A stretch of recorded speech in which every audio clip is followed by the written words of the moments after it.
Hey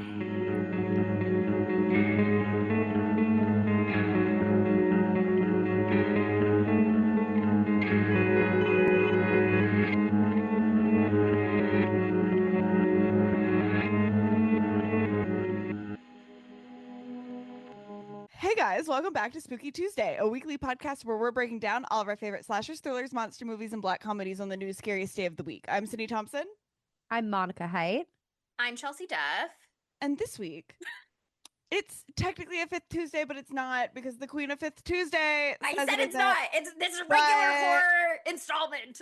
I don't know. Monica, what do you But it is the think? Fifth Because Tuesday. it is a Fifth Tuesday. It's the Fifth Tuesdays of the month, but it's not a Fifth Tuesday. It's with capital letters. Okay. A Fifth Tuesday on Fifth the calendar. lowercase. Let me say my piece. Okay. It is a literal Fifth Tuesday, but it is not a spiritual Fifth Tuesday. And they're very different. You must have both for it to be a Fifth Tuesday. But I would like to say that also I think you could have a spiritual Fifth Tuesday, not on a Fifth Tuesday. So actually any time could be a Fifth Tuesday. I think when are we any doing month the that accountants has too? 5 Tuesdays, one of them could be the Fifth Tuesday of the month. Yeah, it depends on how you count.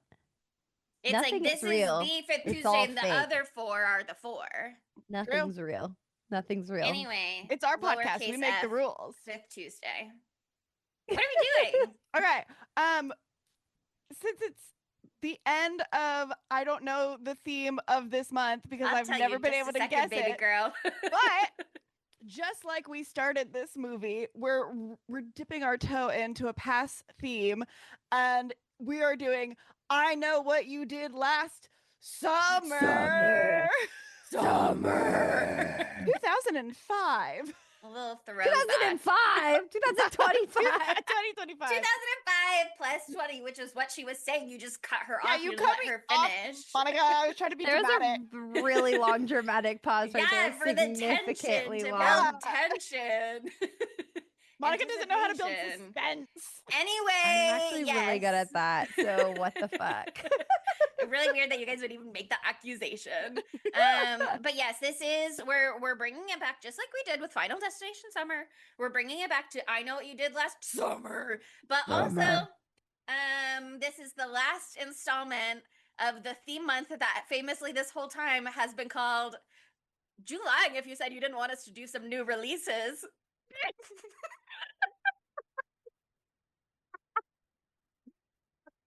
July. Did you lying if you said you didn't want to hear us talk about some new releases? Wow. I'm proud of you. It's getting you just when you thought it couldn't get more unhinged. It will, and we can always top ourselves. And by we I mean Chelsea. Chelsea, your big beautiful brain knows no bounds. Thank you so much. July. I almost spilled the beans last episode because I'd already come up with the name and I was so excited about it. But I was like, let me save it for the finale of July. If you said you didn't want us to cover some new releases. So Again, it's just so crazy because every idea we have is so marketable. I It's so easy to say and so marketable and easy to hashtag. And it's just gonna really retroactively because we're announcing it once the month is over. Like I think do a lot for the pod. You're really great at marketing if you didn't know. everyone out on the street, every time, look, shout out to the people at My Dog's Doggy Daycare who I recently told that I have a podcast, and now they're all like, I'm going to listen to your podcast. So if you're listening to this right now, shout out to you. But the chatter on the street, I've been hearing it there. I've been hearing it everywhere. Everybody is talking about July. If you said you don't want us to cover some new releases. Yeah, everybody wanted us to cover some new releases. I've been hearing it. I don't want new releases. Just kidding. I'm lying. Julying if you said you didn't want this. Yeah, no, I've heard that a lot, especially in the last 5 minutes. It's crazy. Yeah. It's been really taking off. And I'm gonna let you know right now, I will never say the name because I don't know what it is. You keep saying it, I keep forgetting immediately. I know it's Julying. It changes a little bit, but the concept is Julying if you said you didn't want us to cover some new releases. Okay, got it. I'm just gonna have you say it every time. I think it's a beautiful name, and I Thank you. think that it's really special. Thank And you. I think it's so special we're coming back together for such a gorgeous, so consistent. What a consistent franchise. Just consistently being consistent, and it's just crazy. All 4 installments have had equal thought put into them. It's There's just only 3 insane. installments. I have decided this is the 3rd. No, there's a I don't know. clear connection between There's a always and clear- this one. There's a clear connection. It's there. I have many thoughts. But anyway, want to do the log line now so then we can just jump into it? Yes. A group of friends are terrorized by a stalker who knows about a gruesome incident from their past. Sure. Okay, Yeah, cool. get right to the punch. Here's the thing. They could just copy and paste that on all movies. Sure. Yeah. Yeah. Okay. Well, Sydney, you saw this movie approximately 1 hour ago. 1 Is that hour correct? ago, I left the theater. So It's your so your fresh. reaction is very fresh. Yeah, you haven't had much time to really sit with it yet. I've done a lot of homework. I saw this movie last Thursday. I watched the first movie. I watched the second movie. I watched the first episode of the Amazon Prime I Know What You Did Last Summer TV show. And then I went and saw this movie again with Monica.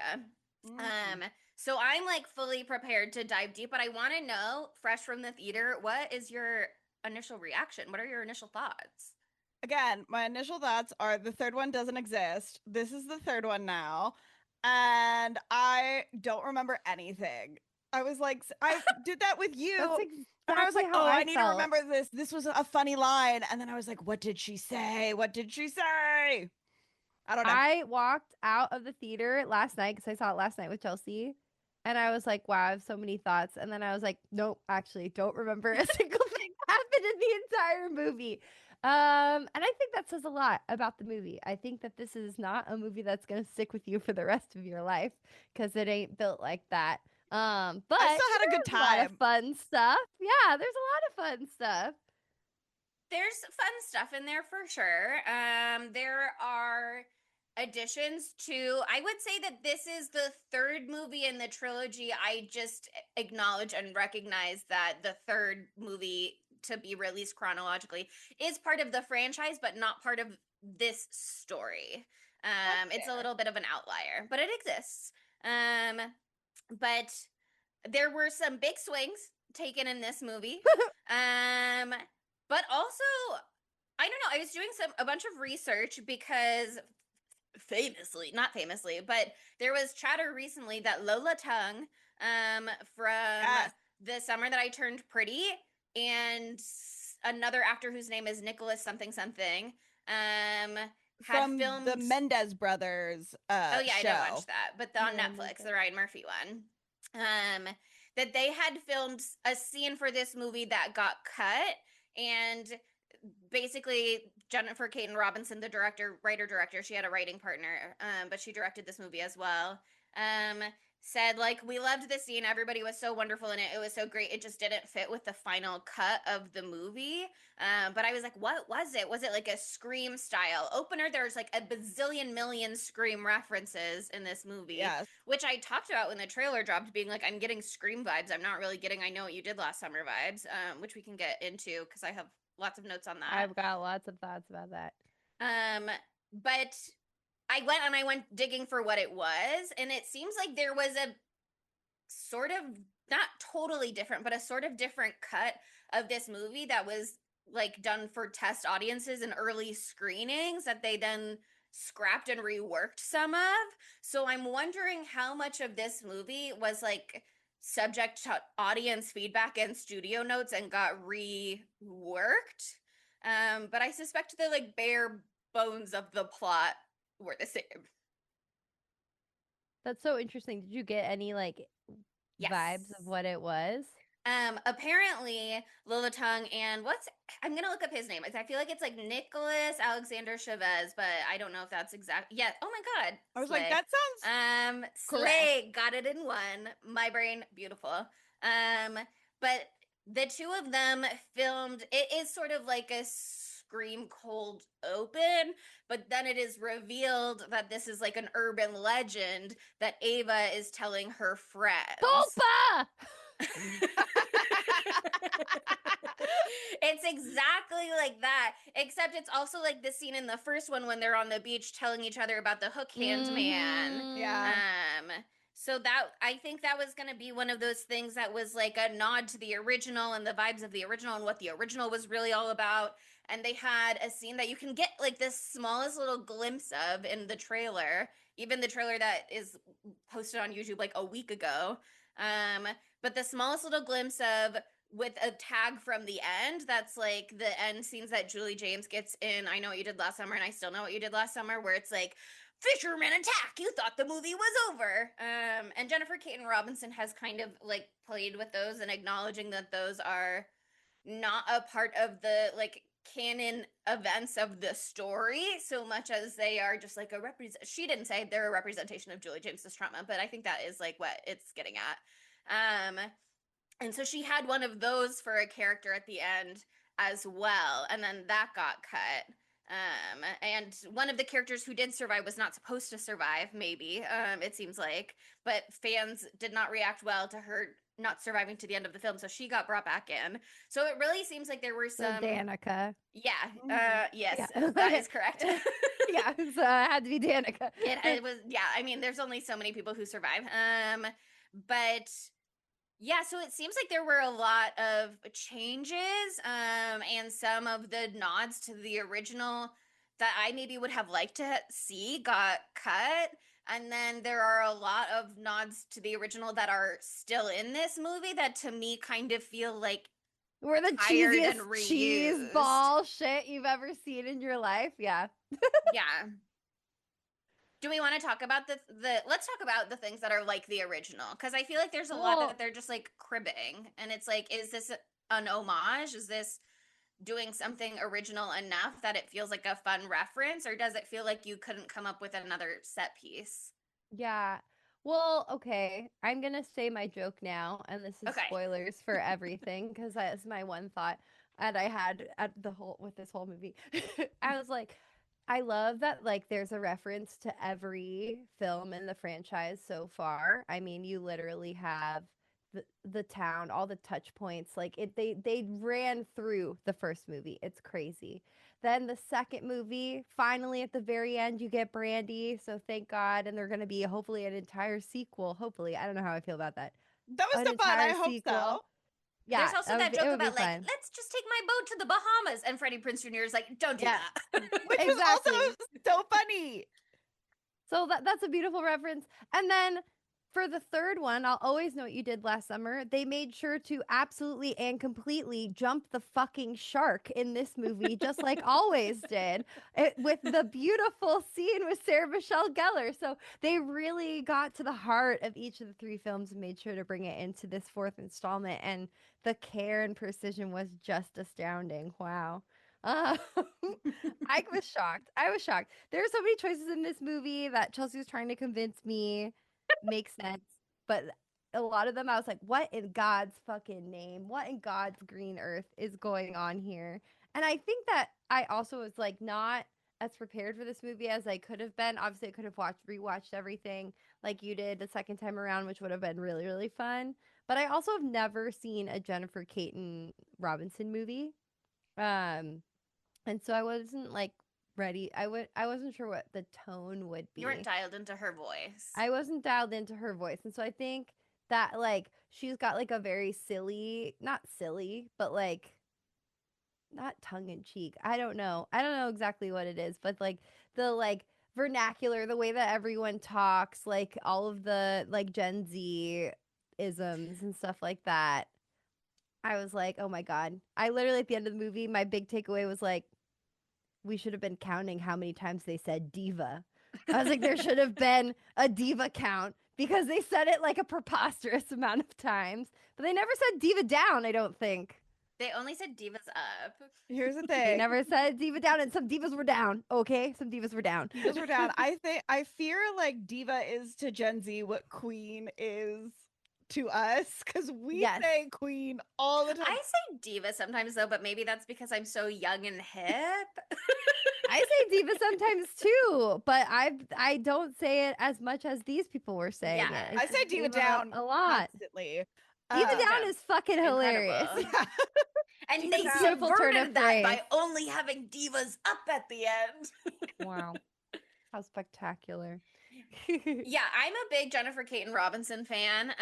Sweet Vicious is one of my favorite TV shows. I love Do Revenge. I don't personally have that much of an affinity for Someone Great, which is a Netflix movie with Gina Rodriguez that you might have seen. But that's less of a okay, never mind. But I would say this is the most Gen Z of them all, but she does have like a very tongue-in-cheek style of writing. And again, it's interesting to me to find out that that scene at the end with Danica and Ava, the Divas Up scene, was like a rewrite or a reshoot after they decided that Danica needed to survive, because that is like one of the most Jennifer Caton Robinson scenes in the movie, because she loves, this is her thing, in my opinion. Her thing is to have two girl best friends and they have different love interests. They're just platonic besties. Sometimes one of them is allowed to be canonically gay, but they're not allowed to actually be gay for each other. But they do have a scene where they look each other in the face and they go, "You're my soulmate." So that is her brand. That's her thing that she does a lot of the time. So I wasn't surprised to see that the bestieism was so much of a highlight of this movie, and that felt good rewatching the originals, where the bestieism is actually such a highlight, or at least like a theme. Again, complicated when you've been through such a scenario as the first movie where you killed somebody together and then you covered it up together and then you both are dealing with the guilt in different and traumatic ways. But Helen and Julie and their friendship like drifting apart and their struggles with it is like one of the most like heart wrenching moments in the first one. Totally, because they were so Close. sweet in those opening Yeah. scenes. Yeah. I felt like she clearly is like a big fan of the originals. You can see that in all of her interviews and stuff like that. But I felt like it was evident in this movie. And the more that I thought about it, because I like saw the movie, I was kind of like, sure, I was entertained, but I didn't love it. I wasn't thinking to myself like I'm having fun. But then I started processing and going home and writing little notes. I was like, okay, intellectually, I'm on board with all of these choices, but I'm still not like sold on it as a satisfying, entertaining movie necessarily. Yeah.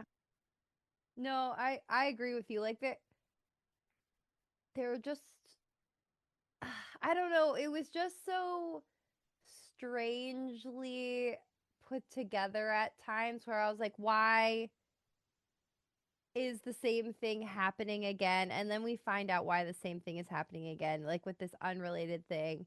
I don't know. I'm still not totally sure how I feel about it. So I'm going to be like working it out on the remix right now with you guys.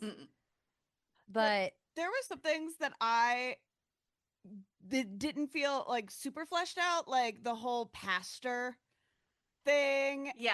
And I was that like, was just like a red herring kind of thing. but it was done very poorly, I think. I was like, okay. They made him look like so sinister. They're like, oh, and here's this guy, and he's religious man, and he's got a little bit of dark circles under his eyes, so a little weird He's of a got vibe. a hip sparrow shirt, so you know he's from one of those cool churches that you can't trust. I did like that shirt, but I think it was doves, babe. Like Girl, the Holy Trinity, like the I don't Holy know my words, and Spirit. you don't have to keep rubbing it in. Okay, this is a Christianity thing, so like this, everybody knows about doves and God. So Chelsea's Well, as do we it. talked about, that's exactly what I was about to say. okay, you went to Episcopal school, you know about doves and God. Yeah. I think again, the choices of the writing I have decided are often very smart, but the way that it all comes together is just like not necessarily giving. It's not giving. Diva is not up in the end, for me at least. This is one thing I will say about Always. This is a compliment that I have for Always. Um, Let's hear it. I think that it was fun in Always that their inciting incident was something different. Because to have done something bad and covered it up and then being haunted by it, it doesn't have to be a car was driven off of the road or a man was hit every single No. time.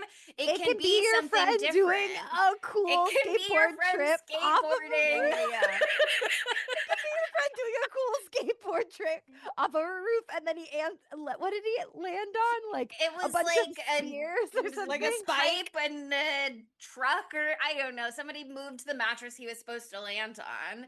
And I think that that is, it's like obviously extremely silly, ridiculous, but it also is a compelling, inciting incident in many ways Yeah. because it was something fresh that can still follow the same formula without being the exact same kind of thing. And it's And it gave them this their reason to be friend. so, it's their friend, and it gave them this reason to be so like ashamed because this was like their plan that they set up in the first place. They were doing something on purpose to scare everybody. And it just like Yeah. went off the rails. This I thought inciting incident, go ahead, you take it from here. Well, I had a lot of thoughts about the inciting incident. One, to your point, the fact that it is so same but different kind of thing, where it's like they're on the same road. It's the dead man's curve or whatever the fuck they call it. Reaper's Reaper's curve. Reaper's curve. And it's like them being like dumb idiots drinking, smoking, whatever, and it results in a death. That's the exact same thing. But I thought it was so interesting how sanitized the opening of this one was. It kind of was like annoying to me because like that's part of the interesting thing with I Know What You Did Last Summer OG. Like they did something like bad. If you don't remember, cuz I was like what happened again? With that one, they were in the car. Ryan Felipe, his character's name Barry. Barry Barry Cox. Cox. Barry Cox. I remember that. They're partying in the car. Barry like gets up and is out the moonroof being a little stoopy ass motherfucker and distracting everyone and jostling everyone. And then whoever is driving, who is it? No one remembers. It's Ray. It's Ray. Ray is driving. They is distracted and they literally hit a guy. And the guy like Yeah. flies over the car, smashes into Barry, very horrific, whatever. And then they dispose of the body and he's not dead. And then they literally kill him.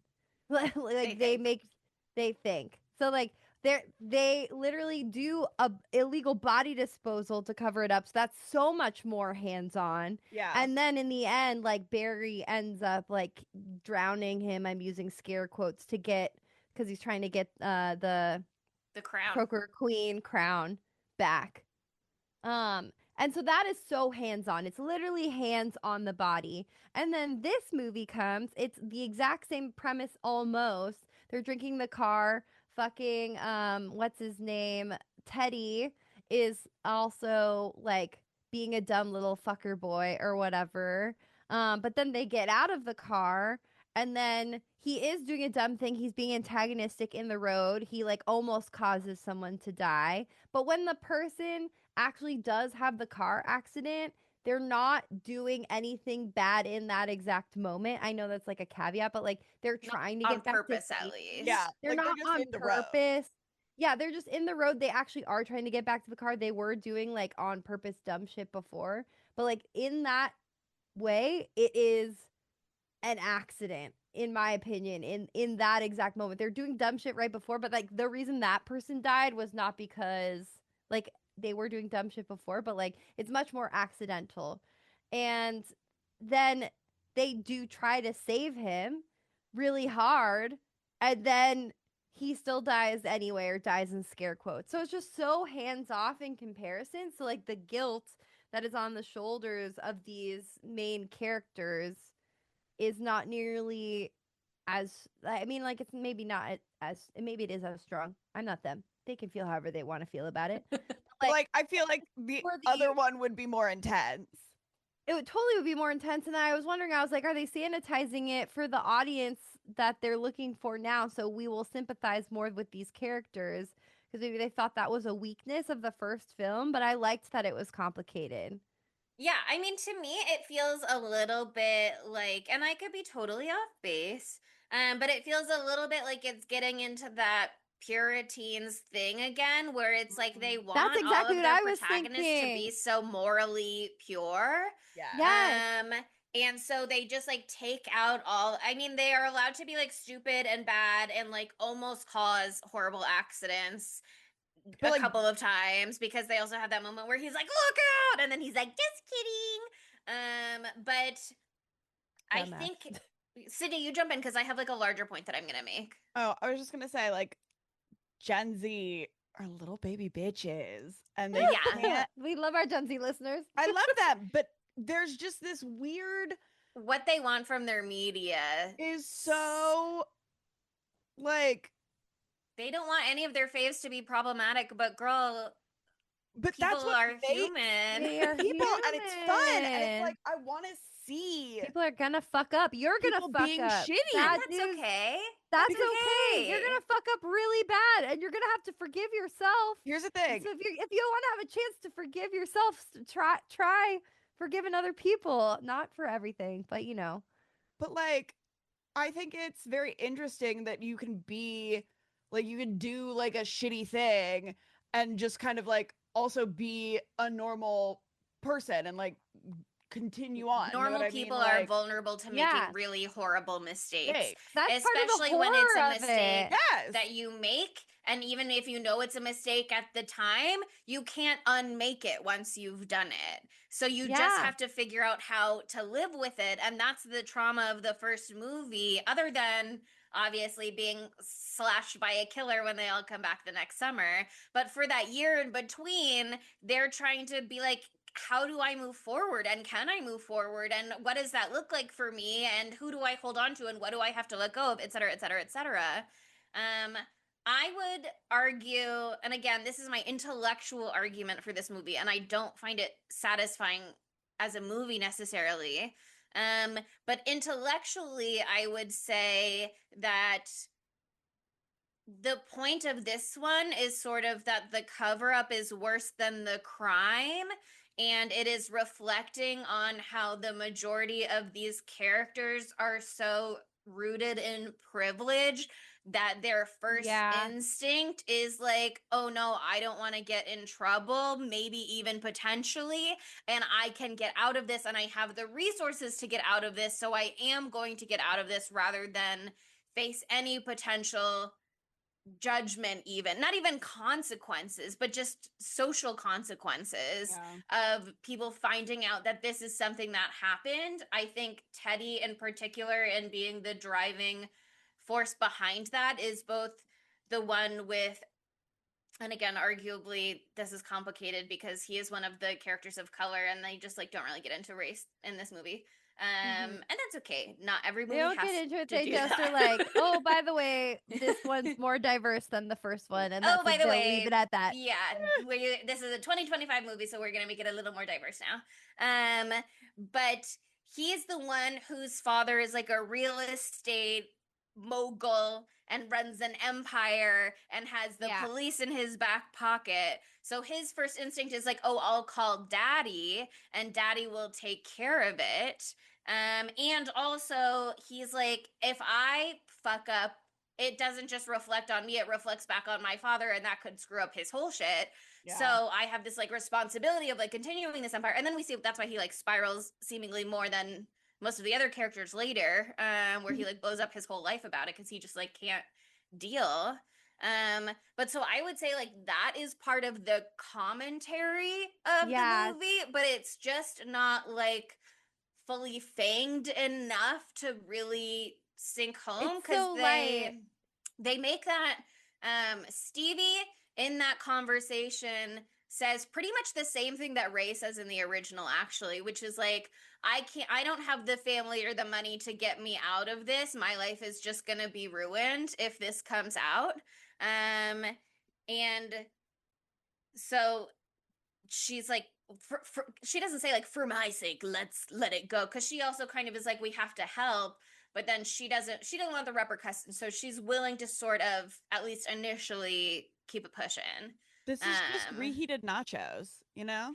it is, but they're like Mm, not even, they're still lukewarm, you know what I mean, like the cheese is yeah, still they're congealed, soggy. They're soggy. because it's so much more sanitized, not just in the inciting incident, but in the original, they're arguing about like, what should they do. Barry literally chokes Julie against a car because she won't willingly agree. Agree. And Yeah. Ray and Helen just stand there. And in this one, it's just Danica being like, please, please, please, please, please, to her bestie Ava. And then Ava's like, okay, but she immediately walks away. And so it's like, again, you can see they're not really allowing any of them other than their villains to be a bad person. But even the villains like aren't like they're just killing, like they're not. Know what I mean? Like, okay, No, they I went don't know what you mean. I don't know. Yeah. like What do you mean? they're just murderers. Know what I mean? Like the villains are just like, I don't know. I feel like the villains aren't even that bad. I feel like the villains are kind of bad. I don't feel I like feel they're like the that villains are kind bad. of bad in the way where I think that it was like a bad choice to make them the villains, but like whatever, we can get into that later. I do think it's like kind of annoying. I don't know. I had this thought during the beginning of the movie. I was like, oh, so there's 5 of them now. I guess you could argue that Johnny Galecki was the 5th person in the first one. That's what this movie was missing. It was Johnny missing a Galecki.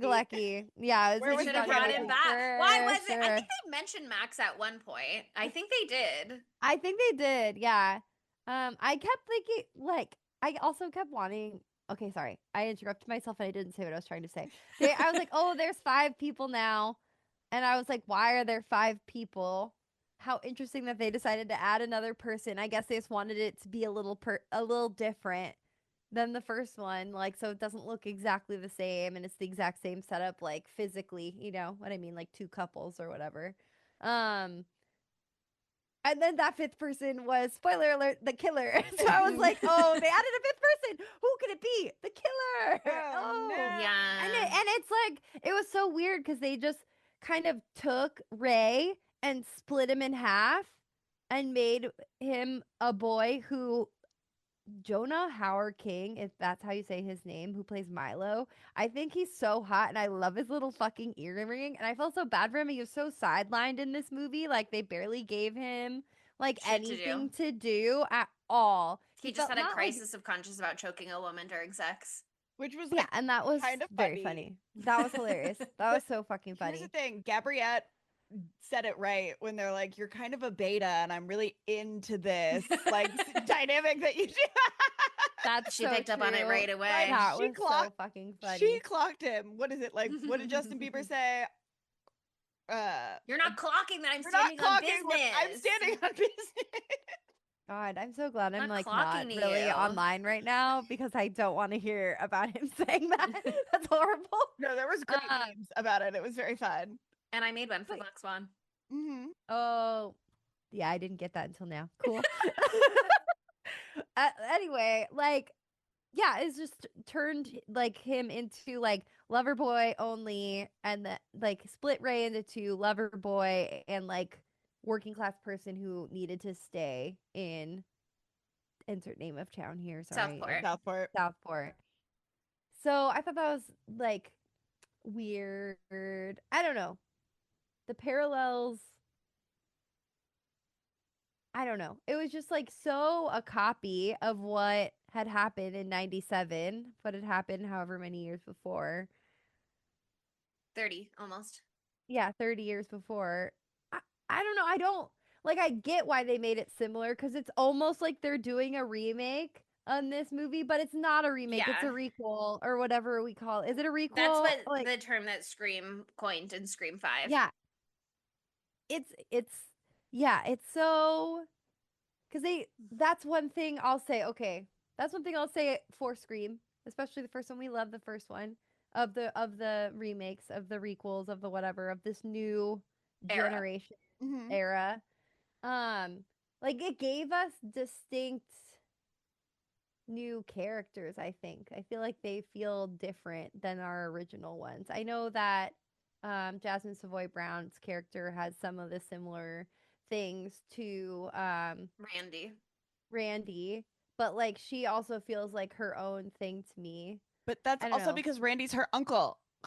So she just Yeah, inherited his exactly. personality It's traits. family. Exactly. But this one was so, I was like, they're the exact same people pretty much, except, you know, now Julie James is actually Ava and she's bisexual. Like, Yeah, that was Which we very know fun. that James was Julie maybe was in her already heart. She just bisexual. has not confronted that. Exactly. I But don't in a know. So I just 2025 era, the Julie of the group is allowed to fuck. I just don't think that they nailed like the premise of this movie. I know Yeah. that sounds stupid, but like the characters are like they literally I know what you did last summer. People were like, "Oh my god, the Scream new era is doing so well. We need to do that with I know what you did last summer. How do we do it?" And they're like, "Let's do like copy paste, but then it also has legacy characters." And it just felt like smashing two things together for Yeah. me, and it didn't feel seamless. Okay, but I will If say that makes sense. I would jump in front of a fish hook for Danica. I do love She's a sweetie Danica. pie. Like when she was laying in bed and she was like, I had a Xanax. And then she was doing Yeah. like the, I was like, I relate to That that. reminded me of Companion also. It's like Mhm. when I'm not gonna not Kate- take a Xanax. I'm not gonna not take a Xanax. Yeah. I think in this one, we kind of already said who the killer Yeah, we already said is. who one of them was. But so spoilers, just in case you had your ears closed, because I'm gonna say it now. But Stevie is revealed to be the killer, and so it like adds a little more juice to the inciting incident when you get the grand reveal later on, because it's like she has this personal guilt of like knowing who it was and having a close relationship with who it was, and he was only Sam I want to Cooper. say Sam. That's what I thought too. But then people online were saying Sam Owen, so they must have changed his name at some point in this story. I don't know. It's Sam Cooper. I agree. It's Sam It was Cooper, but I got Cooper. scared. No, I Um. just remember the tombstone. I remember it saying Cooper's name with the flowers on it. Okay. Yes. So Sam Cooper, she had a personal connection with him, and the only reason he was like driving and out on the road in the first place was because he was coming to get her because he was worried about her. So her having this like guilt that rises to such a level that she's like, I'm gonna kill all of my friends as revenge for this. Makes sense and makes the inciting incident feel worthy of the rest of the movie, but I want it to feel worthy for the rest of the movie from the beginning because that's how I watched the movie. You know what I mean? Like, Yeah. I don't, the reveal at the end makes sense for the killer, but I want it to make sense from the beginning why everybody is feeling so anguished. And again, like I said, I have my like intellectual explanation of like what is going on there and what the movie is trying to do there, but it just felt juiceless, if you will. It didn't have the Well, sauce. there's just doesn't have the sauce. There's a lack of depth, I think, to it too. And this is making me sound so mean, but like the first one had them like a huge swaths of the plot as it moves along is them literally grappling with what they did and doing research and finding the sister. And then we find out that, and I know you'll make your point about this later, Chelsea, that Ray was like dating the sister out of his guilt because he wanted to feel close to her and make her feel better somehow, which was very fucked up of him to do. But I understand like the why for it, like the impetus for it. Like there's so much of that going on throughout that first movie, and that's what the movie is. And this one is just like instead of doing this, they go to UCLA. By the way, that's where they filmed that. And they find Julie James. They go find Jennifer Love Hewitt. And I love to see her. I wouldn't not want her to be in it. She's so fine, hot, sexy, aging like a fine wine queen. Takes my breath away. Ghost Whisperer, by the way, just saying it really quick. Reminder to go watch it. Everybody go watch it and cry. Go watch it and cry. But like that's what they do to like grapple. They don't actually grapple. They're like, oh, we looked him up and there was no information. He didn't no have and anyone. family. Sad. Says no social And then that's media. it. Yeah, and I was like, so you guys aren't that fucked up by this at all. I don't know. Like Yeah. okay, it helped Ava actually figure out she's bisexual. So it was a net positive, I think, actually. She came back gay as hell, hooking up with that fucking beautiful model in the airplane bathroom. In the airport bathroom. Diabolical. That is Yeah. what that was. That's nasty. Also, there would be way more people in the airport bathroom. I'm just saying. Yeah, that was like a honey's bathroom hookup for like Yeah. fucking This is the thing. Is Teddy is experiencing anguish, but entirely off screen for the most part. Where Yeah. he blew up his whole life. And he called off his engagement or like was so in his feelings about everything that Danica called off the engagement, whatever happened between them, but we don't see it. We just come back in where Danica is happily engaged again. She's having a bridal shower. Stevie is like on the up and up. I mean, like, okay, this is a silly thought a little bit because her outfit could be $5 from Shein. Who knows? But when she pops up again and she's in the like satin matching set over the bathing suit running the show at the bridal shower, I immediately suspected her because I was like, she seems like she has profited from all of this. I know. I was like, She's why is she doing way so better? well? Like she's Yeah. doing so well and she's loving it. And she's like, oh, you want the gifts on the Oh armoire? my or god, it whatever?" reminded me of that time, and here's your mermaid, blah blah blah. Yeah, like Yeah. and so it's not that I necessarily suspected her of like having anguish because of her guilt, so much as I was like, she, by being trauma bonded to this group, has profited in some ways and wants to like further she's hanging exploit out with that all these maybe. absolutely egregiously rich people that she's hanging out with now. Yeah, They're And just, her like, dad lost all their money in high school and then left. Right. And that's why they had their falling out in the first place. And like she is still working at Ray's Bar. So she is still working class and maybe she just is wearing a shiny outfit and I'm like reading into something that wasn't necessarily there. And like again, she's the No, I killer. think So we I find agree out with later you. that she is like faking her emotional experiences this whole time because she is in anguish. But it just like you get the sense that Ava is not feeling good, but again, the first time we see her again, she's hooking up with a hot girl in a bathroom. So we can read that that is like spiraling behavior, but it also But I is don't kind like of like that. Yeah. divas That are up. feels- She's Diva's up. getting fucked hard, and good for She's her. getting fucked hard by Gabriette. And What her the fuck? ex-boyfriend, who's hot, is picking her up at the airport because they're He's hot and he has still an earring. So close he's enough fine to too. do all of this. Dimple. Yeah, I don't know. It felt like they. I would love to know what the original cut of the movie was supposed to be. Yeah. Because I feel like that could maybe have been where the juice was.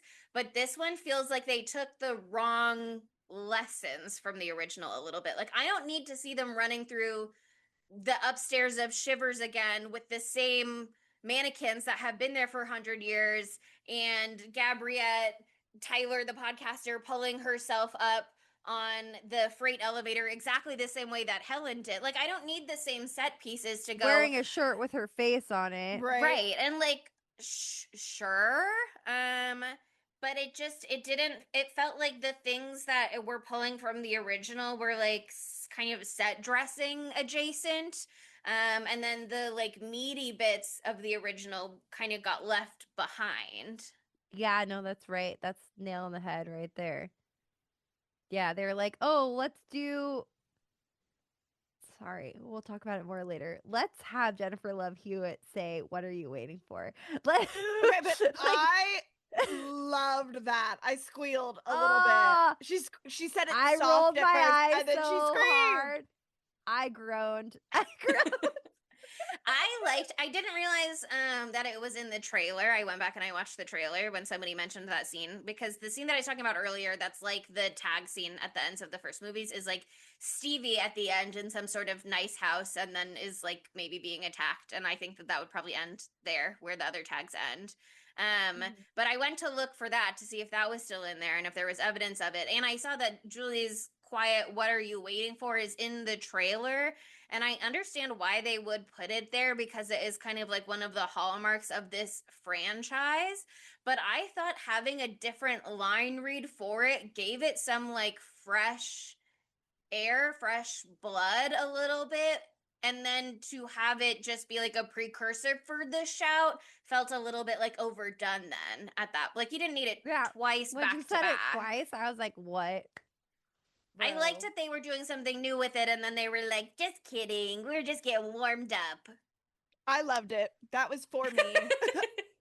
I'm glad you liked it. Like, I'm not mad that they did it. Like, when they did it, I was like, well, of course they did it, because I had just They have to do watched. it. Yeah. I watched the dream sequence, so if I've been through the dream sequence, of course they're doing I "What are you loved waiting the for?" dream sequence though. Oh my god, this absolutely. Do you remember? Not all you listeners might remember this, because I think it was in a trailer reaction that we talked about this.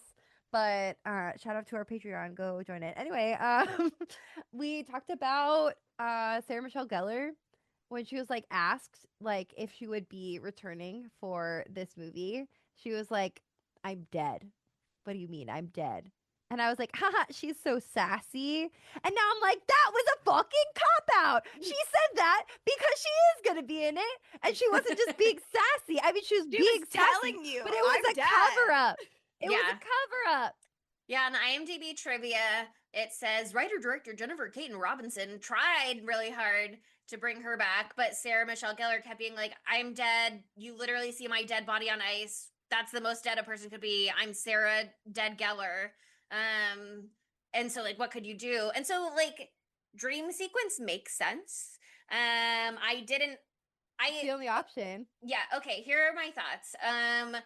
I wrote, feels good to have her. I did think for 1 second that they were somehow gonna bring her back, because in the Tyler scene in what used to be Shivers, which is now like Bayside House or whatever, but also like looked completely unfinished. I don't know. Was that supposed to be under construction?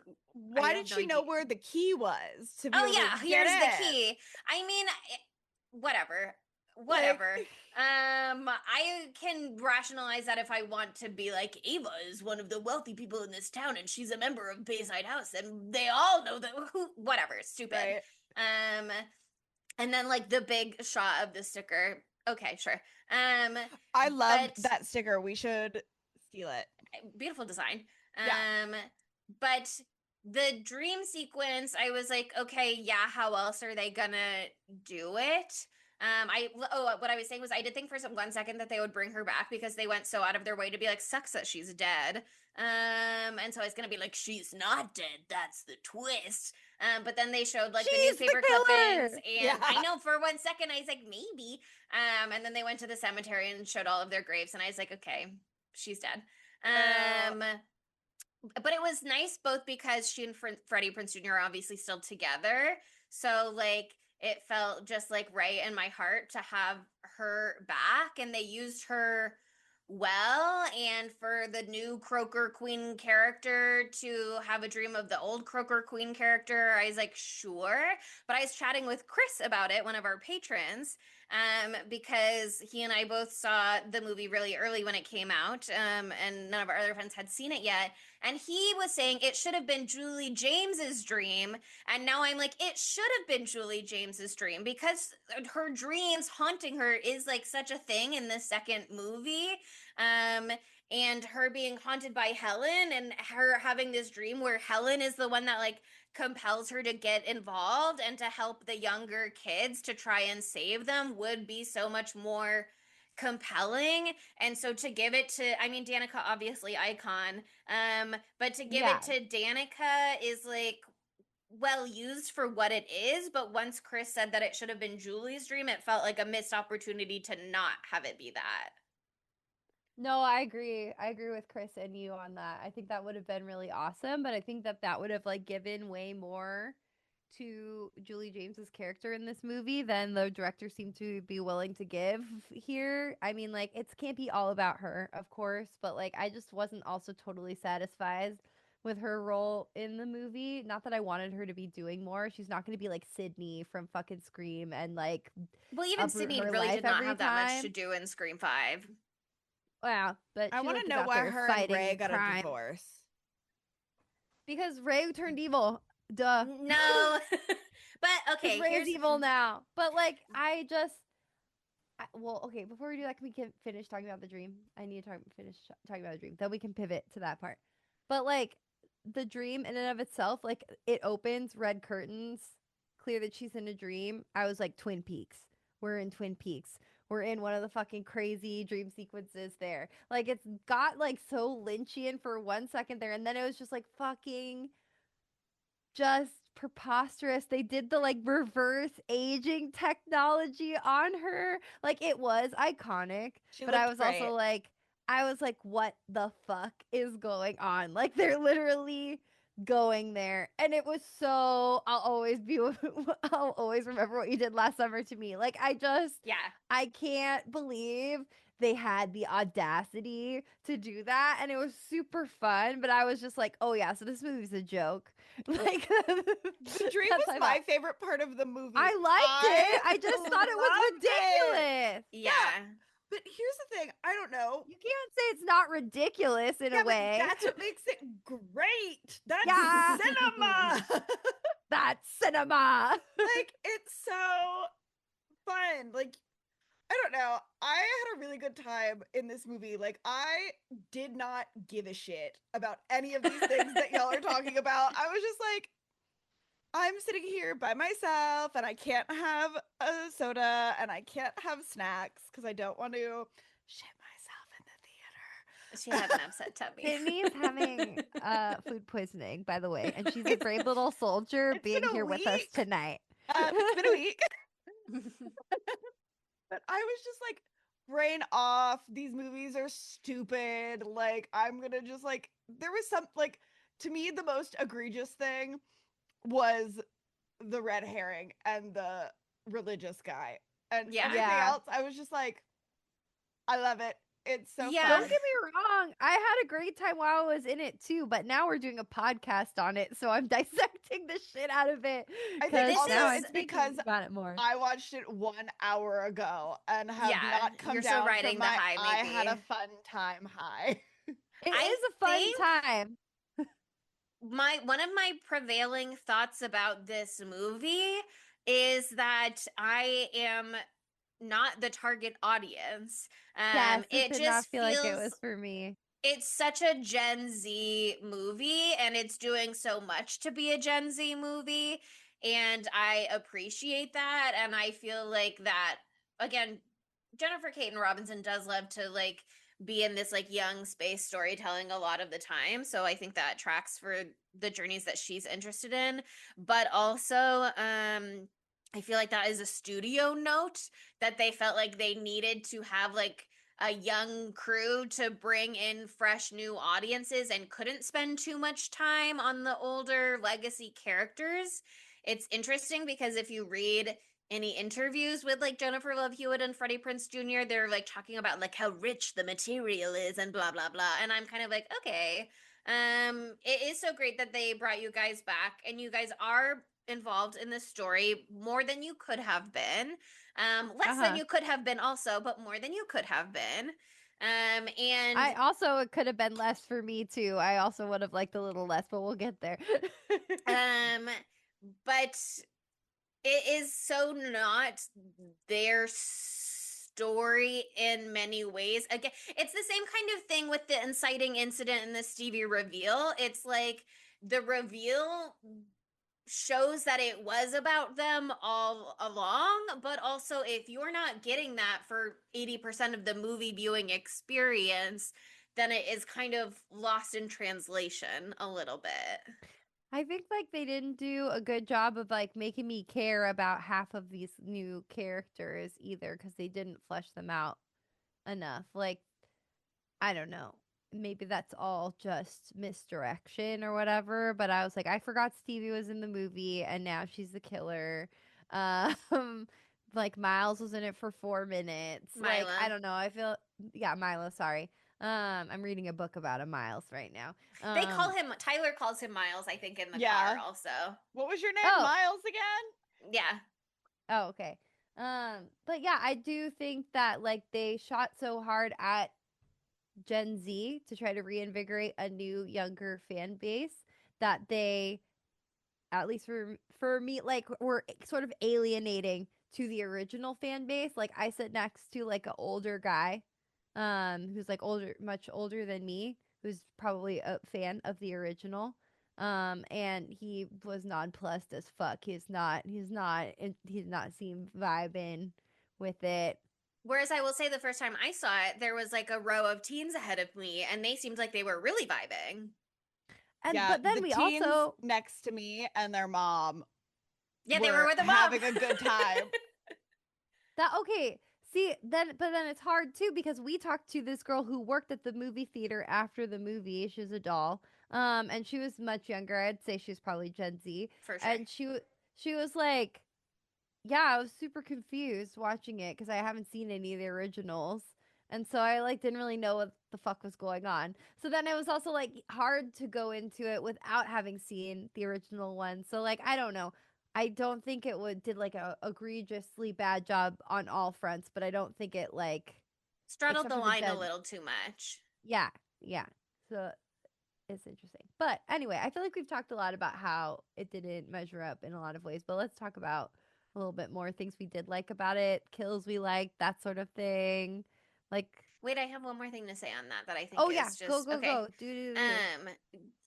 Spoilers for the very end with the mid-credits scene, but that's one thing that I think is interesting about this movie being so Gen Z coded is like the mid-credits scene, spoiler again, but I'm gonna say it now, with Brandy, where Brandy pops up as Carla, and then Carla and Julie are like teaming up again to take down some bitches, and we can talk about that more meaningfully later on, but that's setting them up for a sequel that seems more focused on them. Kind of feels like, wait, so then this was just like a backdoor pilot for another Julie James Carla movie? I know, right? It's like, just like I feel like I'm a fucking pinball in a pinball machine and I'm going bing bing bing bing bing all around being missed. Like I don't know where they want me to go. and But I'm I'm so along happy for the ride. Yeah, I am. Don't know Yes. where we're going, but I'm here for I'm it. stuck in the machine. I can't get out. So of course I will continue to be bunged around. I'm entertained. I just wasn't like having so much fun. And having watched the pilot for the I Still Know What You Did Last, or just regular, not still, I Know What You Did Last Summer TV show, I felt like their setup was so interesting and so compelling and also very like young and not I as really Gen wanna Z, watch but that more now. Gen Z. It's like there's a group of friends and well I don't know, I don't want to say too much, but it's also episode 1 of a TV show, so it's kind of like you could spoil the whole thing and it would be fine. I think but it's like there's a group of teens and there's two twins, and one girl hits the other girl, and so it's kind of like, was it on purpose? The emotional stakes are built up over a whole episode for you to almost like an hour long just to get to that point, you know what I mean? And so it's like there's so much material in there for the inciting incident to be like, I understand why every character is acting the way that they are. I understand why someone would be so upset by this that they're like gonna go on a murder spree about it later on. Like I think I'm not gonna say it's a good TV show because again I haven't watched the rest of it, but I think it's very well constructed to set up for a whole slasher season of TV.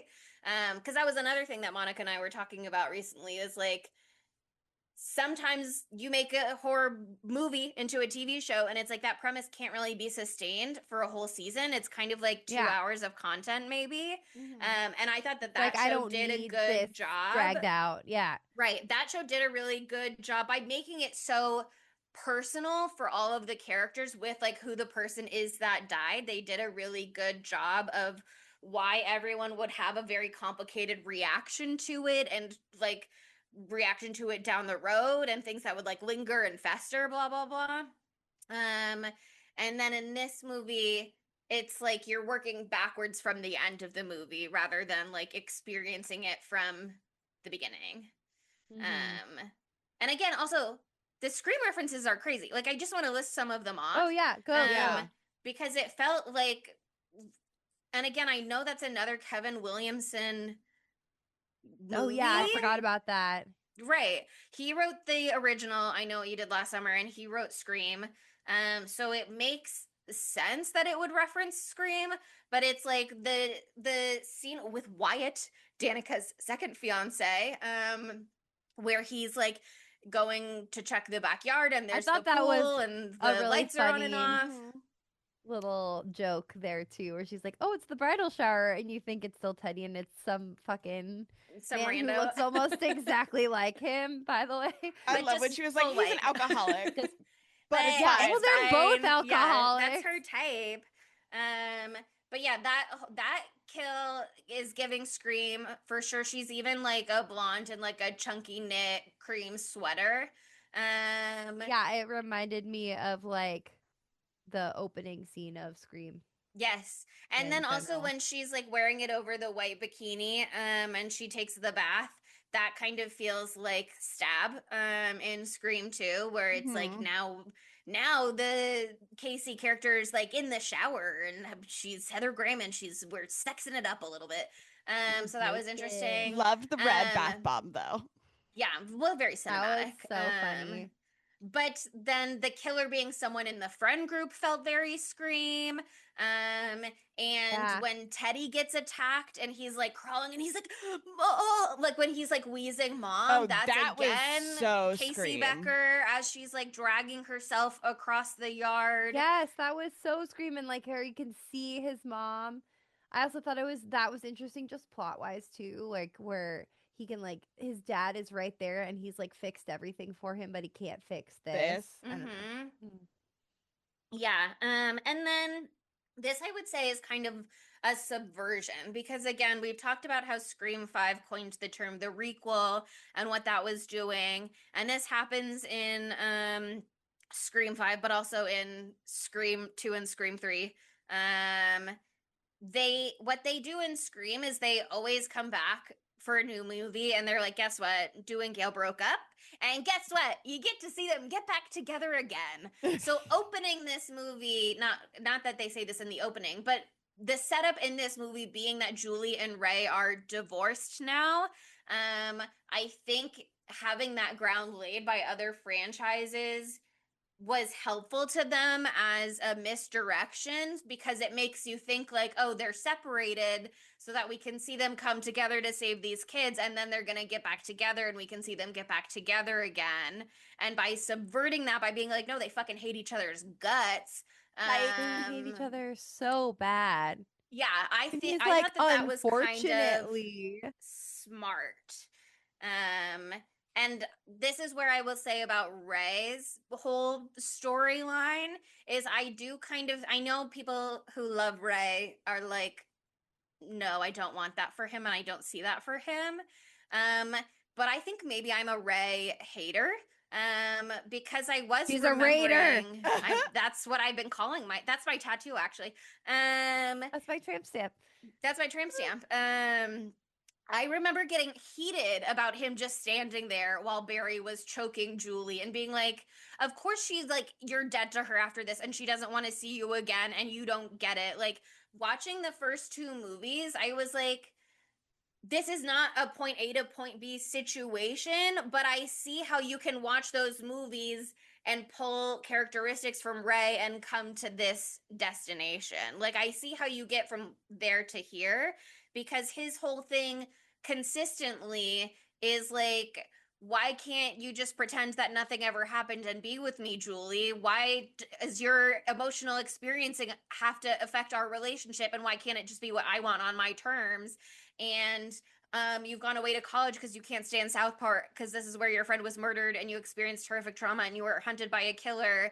But I can't separate your rejection of Southport from your feelings about me, Ray, who loves you and tried to stop a killer for you. And I'm mad. that you're having feelings about this and you don't want to just come back and be with me for the 4th of July and have a fun 4th of July in the sequel. And he's yeah. even gonna like propose to her. He's like revealing that he wanted her to come for the 4th of July back to Southport so he could propose to her.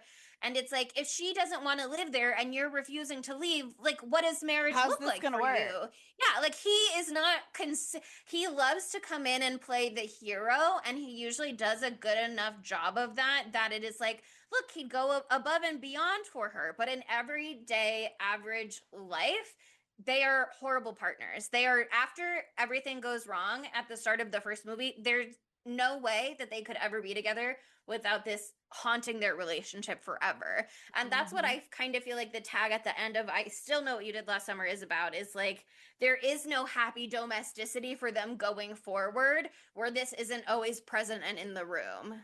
No, it's a part of their relationship. No, okay, I feel you. I guess I feel you on that. It's been a minute since I've watched those movies. I guess that was last summer, so it's been 1 year Yeah. since since then. But I don't know. It didn't hit for me. That reveal like just didn't hit for me. I was like, "Oh, cool." Also, like my brain I think was wandering in the second where Ava figured it out. And she's like, "Oh," and like decides to leave.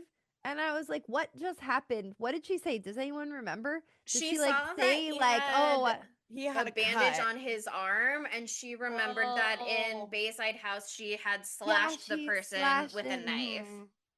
Okay, but see, I didn't see that, and I was like, "What the fuck just happened?" I think I like looked down at Yeah. my arm or something like that It's a in that blink and you exact miss it. moment. I literally blinked and I missed it. So I was like, "What happened? Why is the vibe change so fast?" But yeah, no, I was thinking about that in that moment too, that it couldn't have only been one killer, because in particular there is the kill where Stevie shows up outside, where the podcaster Tyler Yes, gets which is thrown where over the Ray edge and gets his hung. cut. Exactly. Yeah. She is out there pulling Ava back so she's not hit by As Tyler's body yeah. as it comes down over the edge. And so she couldn't be in two places at once. So he knew there had to be somebody else. I mean, I guess it makes sense. Like, they had to find a way to make it make any sense that the exact same types of murders were happening to this unrelated group, besides the fact that they're in the same town.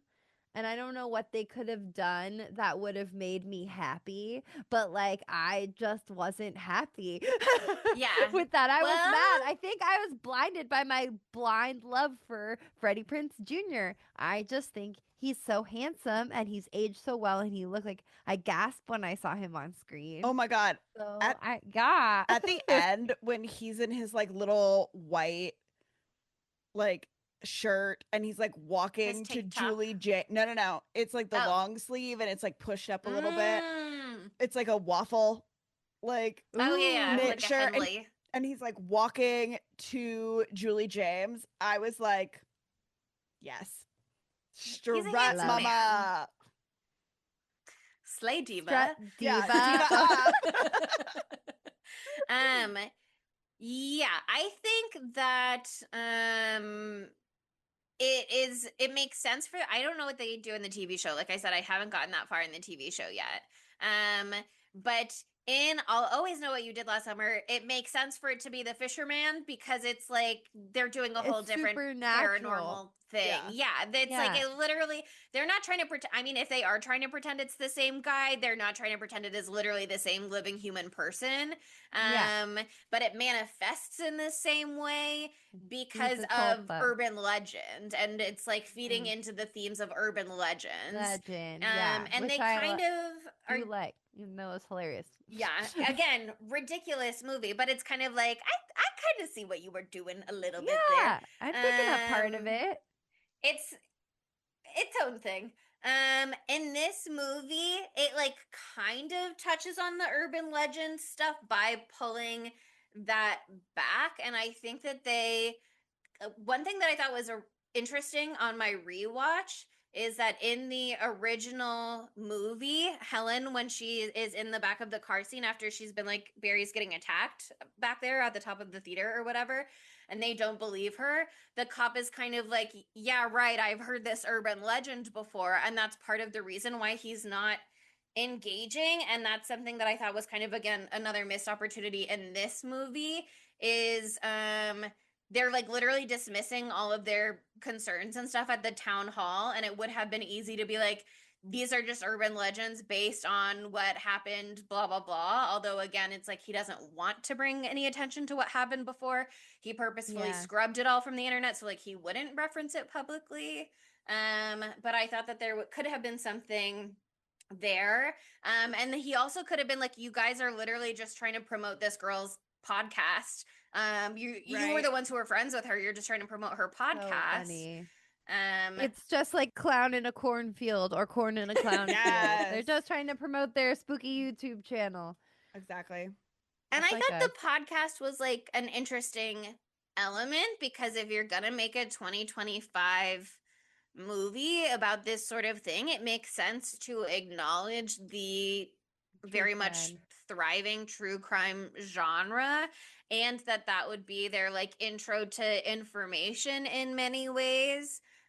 Because again, Teddy's dad scrubbed it all from the internet, and that's also like one of the first clues that we get is that Tyler recognizes her killer, and it's like she's met Ava, who we know it's not her, and she's met Milo, so maybe you could think that that is like Milo misdirection.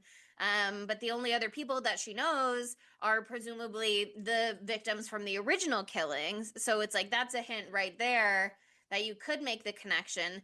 But I liked the set dressing of the fisherman, blah blah blah, both because Ray is like literally a fisherman. Literally he's a bar owner and a bar owner, but also so traumatized in his own way by what happened that the idea of everyone trying to pretend like, again, it's complicated because like that was his kind of thing, was just being like, I'm pretending that nothing has ever happened and I'm moving on with his life. But I could see if that is part of his rift with Julie James and their divorce, that he's like, now I'm going in the other direction where it's like, it's one thing if I pretend that it doesn't happen, but if everybody else is trying to pretend that this never happened to me, now I'm pushing back against it. Especially if he is like part of the blue collar working populations still and back then in Southport, and he's feeling like they're wiping away down and out of sight by they're wiping away that history and just whitewashing it and making it all the more like opulent and gentrifying the whole area. So I can see that. And the person on Reddit who saw the other cut in earlier screenings said that it seemed like in that version there was a lot more like commentary on gentrification and that kind of thing. So I wonder if some of that got like a little bit lost in translation as they were just being like fun slasher, blah blah blah. So, and that like really ties into his motivations more, that again they just kind of like touched on it a little bit here, and you kind of have to make the connections yourself. But in that first killing with Wyatt, Danica's second fiance, what's written on the wall isn't, I know what you did last summer. That's the note that Danica gets, which is like the hard evidence that's meant to connect these two crimes and be undeniable and blah, blah, blah. But what's written on the wall is you can't erase the past. So it's clear that like the real message for him, and for his reason for doing these killings is like, acknowledge me, see me, like I exist. You can't just pretend that I don't exist. Like Julie James dips town, pretends that I don't exist, literally cuts me out of the photos of her that was and Barry so funny. and Helen that she has on her like, mantle. Damn, it's going bad. It's going bad because Barry choked her and he's still in the picture. Barry choked her and he's still in the picture, and I get cut out, and Julie James refuses to acknowledge my existence, let alone move back to Southport and live happily ever after with me. I'm acting out now. I'm throwing tantrum now. No, honestly, like through this conversation, like it does make a lot more sense because not everyone responds to like horrific trauma in the same way. And you know, he's been ostracized. Like the one thing that maybe he thought he was gonna get out of all of this, I'm using scare quotes, was Julie James, like was the love, and then that didn't pan out either, you know, and he's left bitter in his hometown, and not even the place that he's always known will acknowledge the pain that he's been through. Like, I can totally see how he can get to where he got in this framework. I just don't think. I think that the chop job that this movie seems to have gone through, might maybe just didn't make it feel like a seamless end to me. I mean, it does make sense. It like makes Yeah. sense. Like they're like, this is the band-aid that fixed the hole to make this make sense. Like it does make it make sense. It just like didn't feel satisfying. Give us the Yeah. director's cut, which is the original cut of this movie. Yeah. It just didn't Would love make to me see go the like, deleted oh scene. shit. Like usually I'm like, oh hell yeah. Like when the fucking killer is revealed, and this one I was like, really? Yeah. Yeah. I think that I don't know, Ray's journey, having rewatched the original too, is so interesting because he, as sexy as he looks when he decides to stay home and be a fisherman, especially in the second movie when he's wearing that green Henley and he's Raina hanging out with Henley his hits every time. bestie on the pier, and then remember his bestie also dies when he's like driving up to Boston to go get Julie, and so like that is also sad Oh and my traumatic. God, I forgot That about is just that. a completely forgotten part of this film or franchise. He looks so sexy as a fisherman that it's very easy to forget that his original plan was to like move to New York, and that Julie Mhm. was worried about him falling in love with like alternative poetry writing girls in coffee shops. Like he had this whole other plan to get out that was completely derailed by what happened to them. And then it's like he's trying to make do in the meantime, and that's also not working out for him. And Jennifer Caton Robinson or Freddie Prinze Jr., I forget which one, but both of them basically said like, I can see this journey for him, but I don't think he ever would have gotten here without the inciting incident of this movie and Stevie coming to him to ask for help because of his relationship with Stevie, like taking her under his wing after her dad spent all of her college fund in Dip Town. So he's kind of like a surrogate father to her, and like Yeah, her and coming he to like him is relates what, to her because yeah, that's what he sees happened to himself in him in a her. way. Yeah. Mhm. Um, No, that makes a lot of sense. I but it's forgot about that. And also, then it adds more credence, sorry, then continue to how Milo and Stevie are just Ray split in half, because like Milo is what Ray would have been if he had gotten to go to and his. like had Mhm. something for himself and at least have this like new life to hold on to. And Stevie is what happens when he was forced to stay. Yeah. I don't know. It's just so interesting though to be like Stevie came to him for help and they came up with a murder plot is like, again, kind if this is his It first is wild. like foray into murder, it really feels like Stevie had to come in, and we see her at the end after the killer reveal where she goes like, guess what, guys, I'm a crazy bitch. Basically like her personality is completely different than anything else we've seen from her, though she's so like manic in that moment. And again, she's a murderer on a killing spree, so makes sense. But also again, it's just one of those like heel turn killer in the movie reveal kinds of things that is like a little silly. um but she says like Sam Cooper was the most important person to her, and they took that from her, and so she wanted to do that to Danica in particular, I guess, but for all of them. But Danica, she was like, I wanted you to know that I did this. So I want to tell what's that Game of Thrones like? Tell him it was me. oh yeah. Tell Cersei. I want her to know Yeah, it was me. I want her to know it was me. But so like it really feels like she had to come in hot with being like, I want them to know what it feels like to lose the most important person to you. And he's Yeah. like, well, if you're already gonna be doing murders, then at least like let's do it this way where I'll support. I don't know. He said, let's just have a little fun with it instead. Like Yeah. instead of just doing Yeah. murders, let's torment them. What if I use this for my own agenda also, which is to remind Teddy's stupid dad that all kinds of people live here and have lived here and have been through all kinds of things, and you can't erase Southport's history just because you want to make real estate money. They Yeah. said basically like they were making a Harvey Dent comparison of like you die the hero or you live long enough to become the villain. And Good. and Just add some more trite shit into it. Thank you so much. Freddie Prinze Jr. said he wanted his like reveal for you to kind of feel like sorry for him and to not just come off as like a James Bond villain, but for it to be like more nuanced and for people to be like a little heartbroken. But also to see that he has been like so pushed and pushed and pushed and pushed that he just got to a point of no return. And again, I see that for him, but I also feel like you have to do a lot of the heavy lifting yourself to. It's a very. Again, this is what I said in the beginning. When you stop and think about it, for me at least, it makes a lot of logical sense, but it is not a satisfying reveal to watch in the movie necessarily. Yeah. Mhm. Yeah.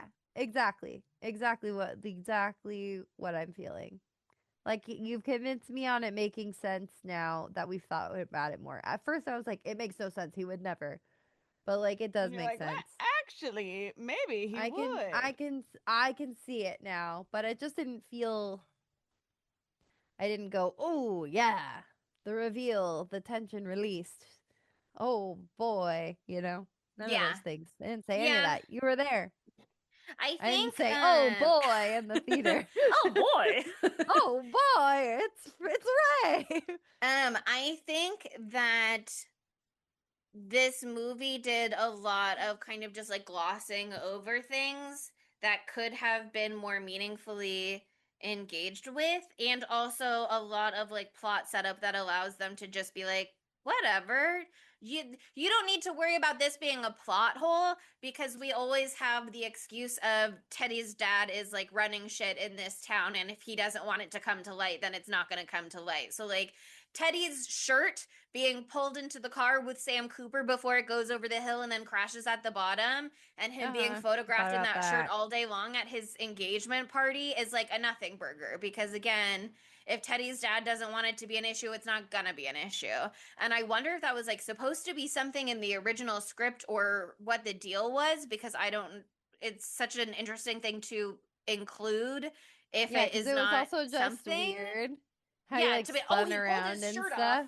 Yeah, Right? it felt like the moment with the crown from the original, except in the original, Barry had to dive in and get the crown for Helen because she was going to need it later. And it would be weird if she didn't have it. And it would be really weird if somebody found it on the body. And it would be very And in this one, recognizable.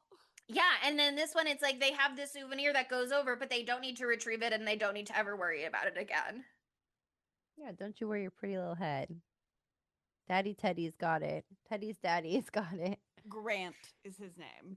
Grant. Sure. Well- But the kills are fun. I will say that the Yeah. kills and the slashing, which is at the heart of a slasher, or is the pull at the heart of a slasher? I don't know. I guess it's up for It's all part of it. discussion. But the kills are fun and the visuals are fun and they're well done and blah blah blah. I really liked the Danica scene where she was hiding from the killer under the float. I thought that was very visually stimulating because I loved the float, and then I also liked the like rekindling romance kind of thing between her and Teddy. Yeah. I thought that was sweet. I wish there could have been more to that, but alas, they did not have the time. This franchise's overarching question really is should you get back together with your high school boyfriend? And they can never decide if the answer is yes or no. It seems The like answer's the answer clearly is no. no. I think it's no. Well, Danica and Teddy could have been very cute. You know what I mean? And I know, but fate intervened and said, "No, girl, Nope. don't do it, girl. yeah. Don't do it, You'll girl." just be Fate bitter and intervened. divorced. I guess they're kind of like all questions, it is nuanced. There is not a pure yes or no answer because it's like they want you to root for Milo and Ava, and they want you to root for Teddy and Danica. And Barry and Helen kind of like didn't get back together necessarily, but also like did very clearly have some rekindling of romantic feelings. And Julie and Ray get back together several times, sort of, but also ultimately Hate shit each hits the other. fan. And they hate each other, but they did get married before that. And ultimately, they try to kill each other. Yeah. True. There was the scene right before Teddy dies, and you know he's like chilling on his little dock, and the fireworks are going, and then you see the long ominous hall, and you see like a figure standing at the end of the hall, and he's Mhm. This unfazed. is And in my brain, I'm like, who just has a large person-sized statue in their rich house to do that? people. This is We why. do. My sliding wrought parents- iron gates that I grew up to this day. It is still in my childhood home. Do you see it? We have a life-size statue of Elvis, and it used to terrify all of my friends that would come into my basement growing up, and it still freaks people out at the lake when they're like walking It's in freaked because they're me like, it's a out. person. I've been terrified by it myself. Yeah, I'm I like, used to have a cardboard cutout of Frank Sinatra, and now I currently have that motherfucker, which is a zombie that's life size wearing a cowboy hat. So, but that's ridiculous. I always thought that the way it's situated in that home is so wrong, is so badly wrong. Like at the end of the hall, like my that. motion activated wrought iron gates that lead me into my haunted hallway with the Right. dark figure standing at the end. it's so Spooky Tuesday coded, actually. It's so funny. Oh my god. Oh, and him going to the gym was like Barry going to the gym. Yeah. Yeah. Well, and we got the little like steam Yeah. thing. Where it says Yeah, you're next. Uh-huh. The reference to I thought that they were gonna put Milo's dead body in the steam room. That's why I was freaking out so bad, Chelsea. I thought that Milo's dead body was in the steam room, and I was like, it's gonna be so gross. And then That would have been yeah, great. that's not what actually. they did. That's not what they No. did. That would have been at least a better reveal. He was just in the fucking car. Yeah, Milo Yeah. I just got felt so bad. He was like gassed. sidelined on all fronts. He had his one moment to be horny, sexy, cool, and choke her, and then he also didn't do that. And he didn't do that. That actor, I haven't seen it, but he played Prince Eric in the live action Little Mermaid. Oh, that is perfect casting. Yeah. This I'm is one of jealous. my points in my notes from my first watch. My points in my notes from the first watch are like Scream references, cameos with one slot for Sarah Michelle Gellar thoughts and one slot for Brandy thoughts, Ray villain turn, Jennifer Caton Robinson thoughts, and then Milo's crisis of conscience gets its own section where I was like, it's funny because her psychologically being like, punish me, I deserve it, of course, makes absolute sense for her character. But then also his own psychological journey is like, if she deserves it and I was in the same situation, do I also deserve it? If she deserves to be punished, then do I also punish? And also, if I'm the one choking her and punishing her, am I bad now? Am I doing this because I'm bad? So like it makes sense that he like steps away and goes to the car and has to be like, it's fine. She wants you to do it. She likes it. You can do it. It's Or no big deal. It's even not that deep in that moment, and she just like is into like BDSM stuff a little bit, and she wants to have a little sexy time. And he's like going down this like psychological path. She could be like, it's not that deep, bro. Like, Well, I think it is that It deep. is I mean, that I think deep, she but- might like choking regardless. And I think if they had shown Tyler choking her in the airport bathroom, then you would be like, amazing. But her being like, punish me, I deserve it, when she spends half of the movie with like a little tear trickling down her cheek is like, she is having a psychological crisis about being a bad person. She's Yeah. the one who we really like experience anguish with throughout this movie, especially in that scene where she is having sleepover with Danica and they're gonna cuddle in the bed together. And she's like, hey, I'm really sorry that I have not been here for you this year. And I'm really glad that Stevie was here for you and was being a good friend to you. And Danica's like, don't be sorry. I'm sorry. I'm the one that did, she says, like, I did such a terrible thing making you lie. And I thought that that was like a very beautiful scene. And I I like liked that a lot. that. Yeah, and I liked their friendship, and I liked their scene at the end. And like I like that that kind of put them as like the real heart of this requel in many ways, because like they're very cute. But I also just felt like we don't get much character for Ava beyond tortured. And it's Agreed. kind of like Melissa Barrera in Scream 5, where it's like she doesn't get much personality, she gets plot. She Um also gets a dead mom, and then it's she never does get a mentioned dead again. mom. And then they never mention it And then they again. never Oh my mention god, it yeah. again. I thought that Danica's was at so her engagement ham-fisted party. too. She's like, "Miss you, mom." Miss you. Never talked about again. Does she have a dad? We just don't know. Yeah. Danica has loving parents who are there at her engagement party, but are not there when she's in the hospital. And that's just the way it goes. That's just the way that movies work sometimes. But I don't know. It was like I liked that scene, and I felt like that was good, but I also felt like Chase Sui Wonder was kind of getting a lot. I mean, she had a much more meaty role because she was the lead, but it also wasn't substantially different from her role in Bodies, Bodies, Bodies, where she's just there to be kind of sensitive. Oh, I forgot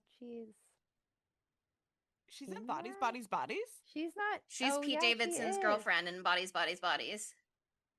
I've forgot. completely eliminated Bodies, Bodies, Bodies, except for that one podcast quote Oh. from my brain. Oh yeah, I remember her. Thank you. It was a big hit. She Good. was just Clean kitchen. sensitive in that too. Because everybody else was saying bangerang hilarious shit. Don't And fight she me, was Cindy. just there to Not have, sorry. again, single tear. Maybe that's Yeah. her whole shtick. She's very cute. And she does a good job at it. And again, I didn't Yeah. think she was bad in this movie, but I wanted her to have more story than hooking up with her high school boyfriend. Yeah, I was way more invested in Danica than her. Yeah. Yeah. No, Danica had so much personality, and a lot of it was obnoxious for sure. But like, Fleur. Oh my god, Fleur- I that love was so funny. My empathetic, what was it? clairvoyant. I'm like my clairvoyant Clair- empath. Clairvoyant empath. And Ava's like, I don't believe in astrology. And she's like, it's not astrology, it's empathy. Pluto Yeah, isn't in no. Aquarius though, so Age of Aquarius, guys. Big She things had are so coming. much personality. I'm glad they kept her around because I wouldn't want to watch a sequel with just Ava. Yeah, and again, it feels like sure, Ray and Julie, blah blah blah blah blah. And then this movie kind of goes, oh, if you like Ray and Julie, fuck you actually, which again, I'm personally on board with. Besties. But This gives you Julie yeah, and Carla. it's like Julie and Helen, bestie, complicated bestieism. Julie and Carla, a little bit of complicated bestieism, but Carla is ride or die for Julie. She like hates Ray. Yeah. It's so Yeah. she's so actively trying to get Julie together with Will to be like move on from Ray. Oh my god, this guy sucks so hard. Please move on. And But then unfortunately, he's the fucking killer. Yeah. So like these are some of my thoughts about the Brandy thing at the end too. Is it felt like a little out of character to me the first time that she's so immediately on board to be like, let's go kill somebody, and then I was like, well, but in the second movie, she's not immediately on board, and then shit hits the fan and people start dying, including her boyfriend. So it makes sense that if Julie turns up and is like, it's happening again, she's like, and I'm taking you seriously this time, girl. And that also she would have the guilt of being like, sorry that I tried to get you together with Will. And then he was the killer. And also sorry that I was happy for you to be back together with Ray at the end of that movie. And then it turns out he's bad too. So Yeah, like, she's like, she can't catch a break. She can't. So funny. Oh my god. but I liked the Teddy kill. I liked the Wyatt kill.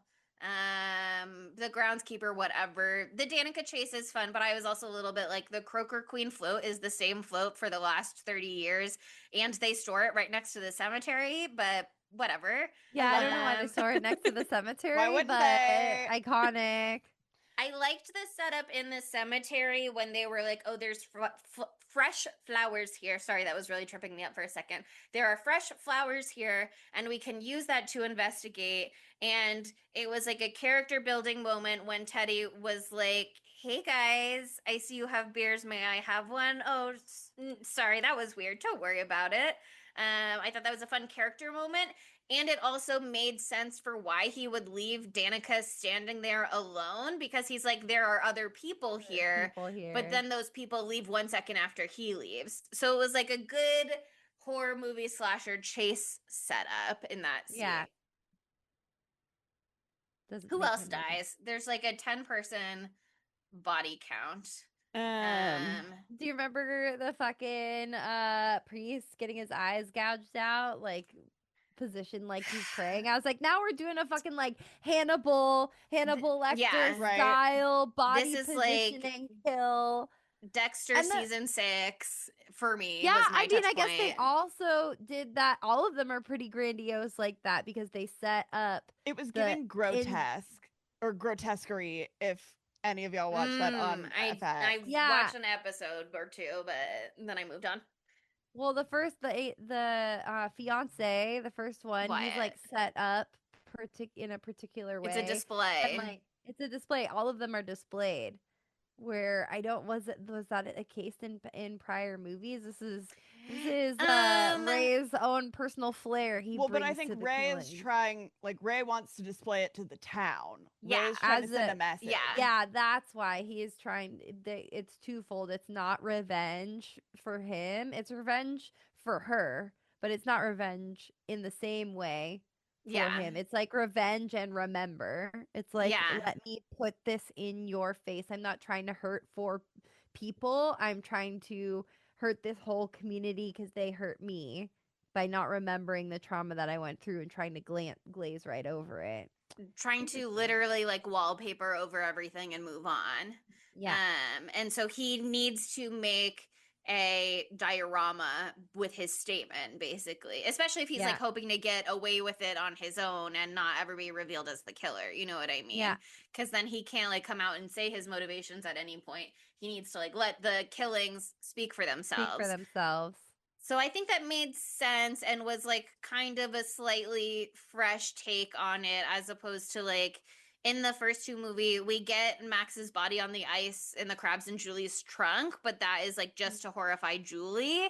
And then we get people like bodies dropping from the closet or popping out of the dryer or whatever in the second movie in the Bahamas resort. But the display aspect of it is definitely new. That's a Ray special for you. Yeah. Served it up at Ray's bar. Milo is kind of just like he doesn't get a display, and I'm not totally sure why, other than maybe he's the forgotten character. He's both a forgotten character, and I guess I don't know. Because he's not a red herring really for the audience. We see him get killed. And Ava never really suspects him. She's just like, where is he? And is anguished about the fact that she thinks that he left because she weirded him out too much.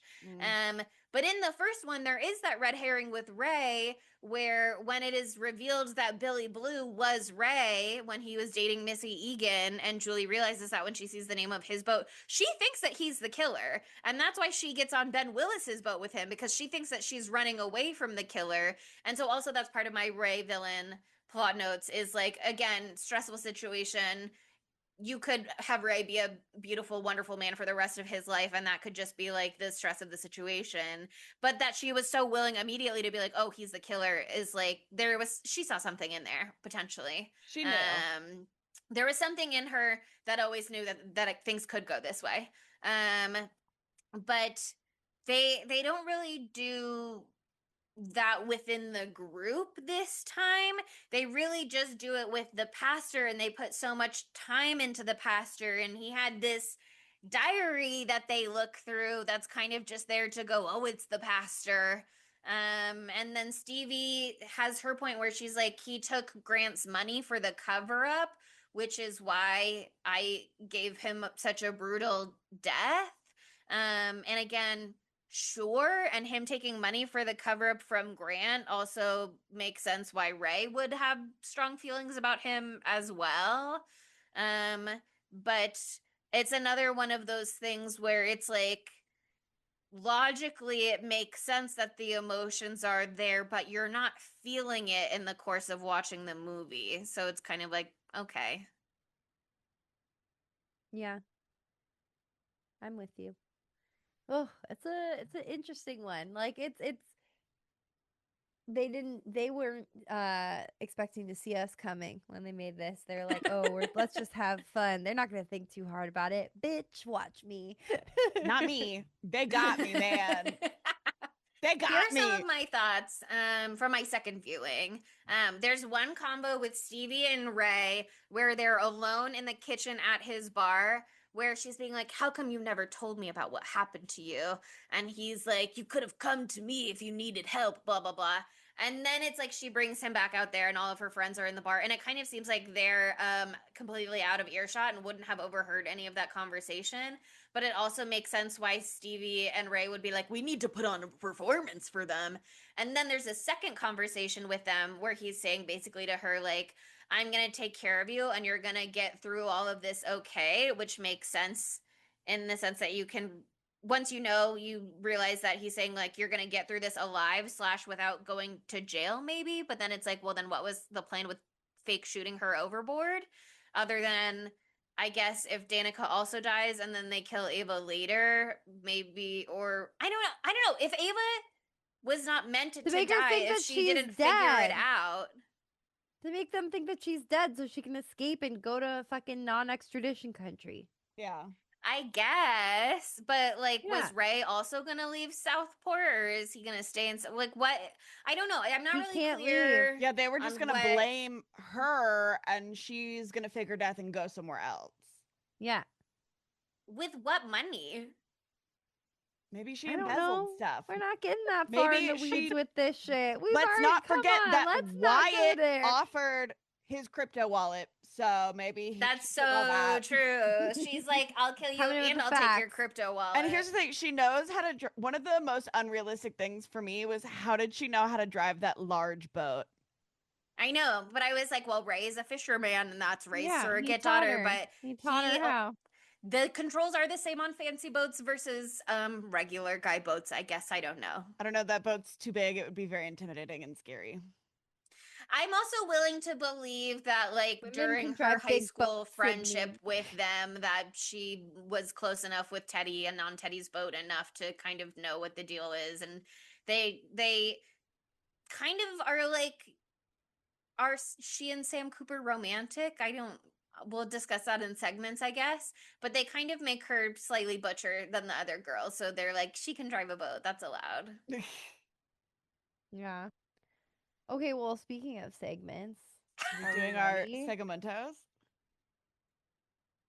Wait, I had one more thing that I think is like, We're what's gonna have a is the 3-hour deal? episode on I I have Know a What You lot Did of Last Summer thoughts. 2025. God. They, when they're talking about the original things, they're like, oh yeah, this killer attacked them and blah blah blah, and they were getting these notes and blah blah blah. At the end of the first movie, they don't come clean. They're like, Julie, the police are like, Julie, do you have any reason to think why this man would have attacked you and your friends? And she's like, no. Yeah, We they don't, lie. we still don't know. Which is like why you get the setup for this second movie being like, girl, come clean. And maybe they came clean after that, but I felt like the way it was positioned in this movie was a little bit like glossing over what people in universe know versus what the audience who watches the movie knows. Mm, I feel you. Yeah, that is weird because they were going out of their way to keep that from everyone. being like, we have a picture of the note, and the note is the connecting thing, and it's like nobody ever knew about the notes. Right. Oh yeah, no. All of those newspaper articles, I was like, bitch, when did this come out? This was a secret. Yeah, no, I know what you're talking about now.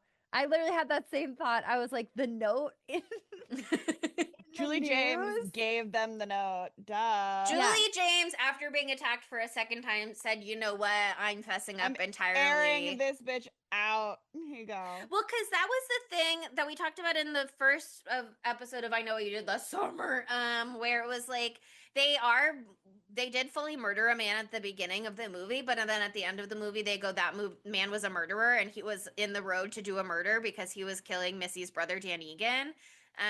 So it's And fine. so it's kind of like it kind of like does the opposite thing where it's like they did a really bad thing, but also it's kind of fine because he was a murderer. It's okay because he was a bad guy. Right. And then in this movie, they're like, he was a really good guy. But the bad thing was that one of the people involved knew him and feels guilt so strongly and can't process it as her own guilt. So she has to extrapolate it and project it onto everybody else around her and make it their problem instead. Mm-hmm. Okay, now for our segmentos. Okay, now it's time for our segmentos. Okay, how could this movie be gayer? Bitch, it's canonically gay. And the gay shit is fucking steamy. This is some steamy girl on girl in the airport bathroom. Diabolical. So wrong. I was not expecting that. Love it. That Just reveal was opens the right on craziest it. reveal of the movie. With Renee Rapp song in the background. Also very Yes. gay. So Yeah. good. They're like, she's gay and here's a gay song. Another gay thing that I thought, which doesn't necessarily make sense, is I think that Danica looks like Addison Rae, and that feels gay to me. And then I thought that the whole time I was like, she looks so much like her. She's giving Addison vibes in this whole movie. And then at the end, they played Addison Rae in the trailer or in the credits right after the mid-credit scene, and I was like, they knew. They knew. Addison Rae's too mysterious these days to do a horror movie like this, though she'll be in Thanksgiving. Oh no, did she die in Thanksgiving? No, she didn't. Yes, He said, so she'll remember be the in director said Thanksgiving something too. like, we couldn't have Thanksgiving too without Addison Rae. Exactly. Love her. Yeah, so she's saving it. She's saving all her slasher sauce for Thanksgiving too. I love it. I love that. the holiday slash. This franchise love a homoerotic bestie ship. Because I feel like Milo and Teddy are also giving homoerotic a little bit. And one of them calls the other, Teddy calls Milo daddy, I think, at one point. Yes. And maybe does a little kissy in his direction or something. I don't remember exactly. Yeah, I remember that. And then obviously we already talked about Danica and Ava doing the very traditional Jennifer Caton Robinson arc of being besties, and one of them is gay and they're like, you're my soulmate, but God forbid they ever actually kiss. Julie James will become a lesbian after her divorce.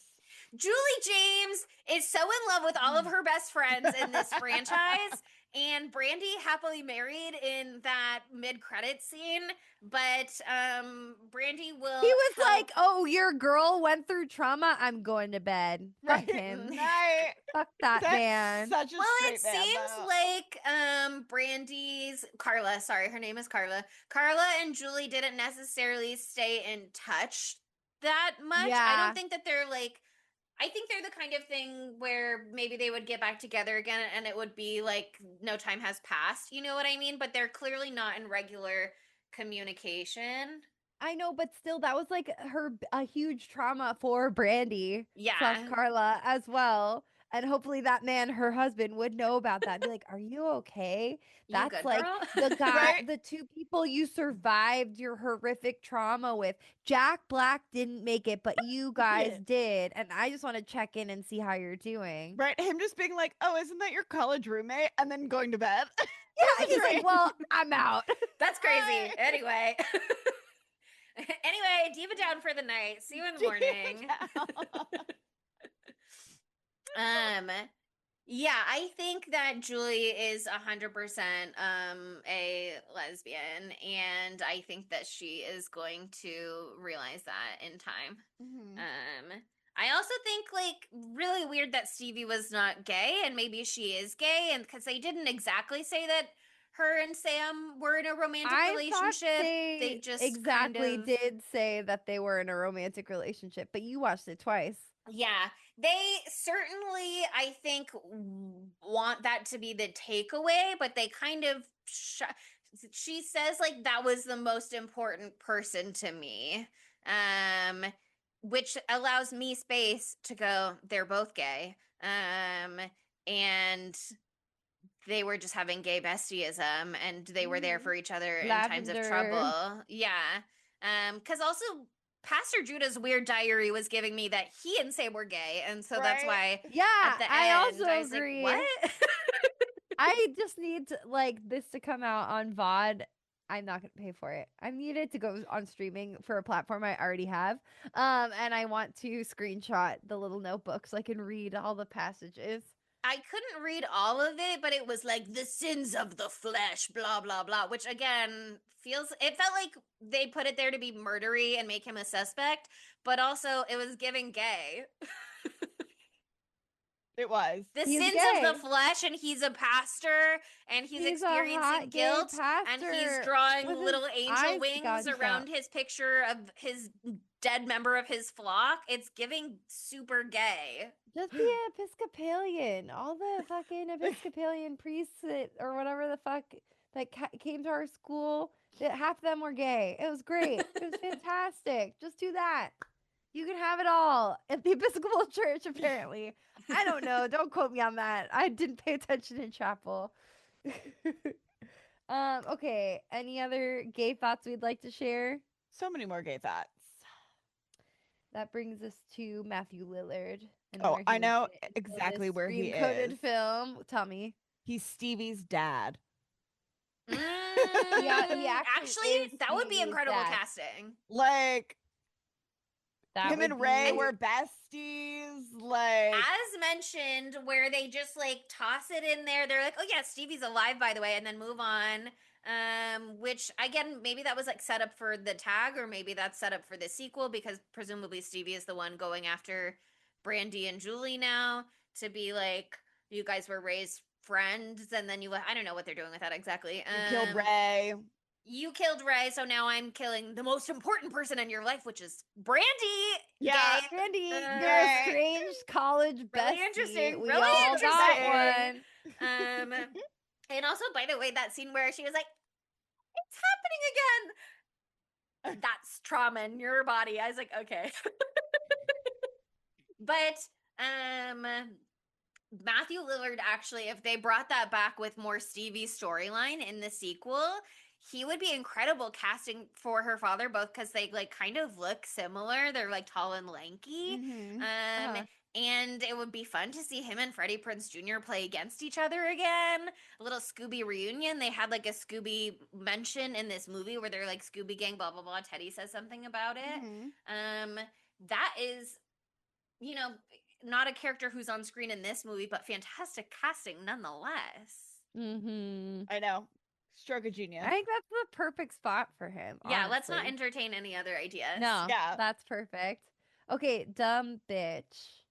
Dumb bitch is Grant. Yeah. Yeah, no, that's clear. That's him. Here's the thing.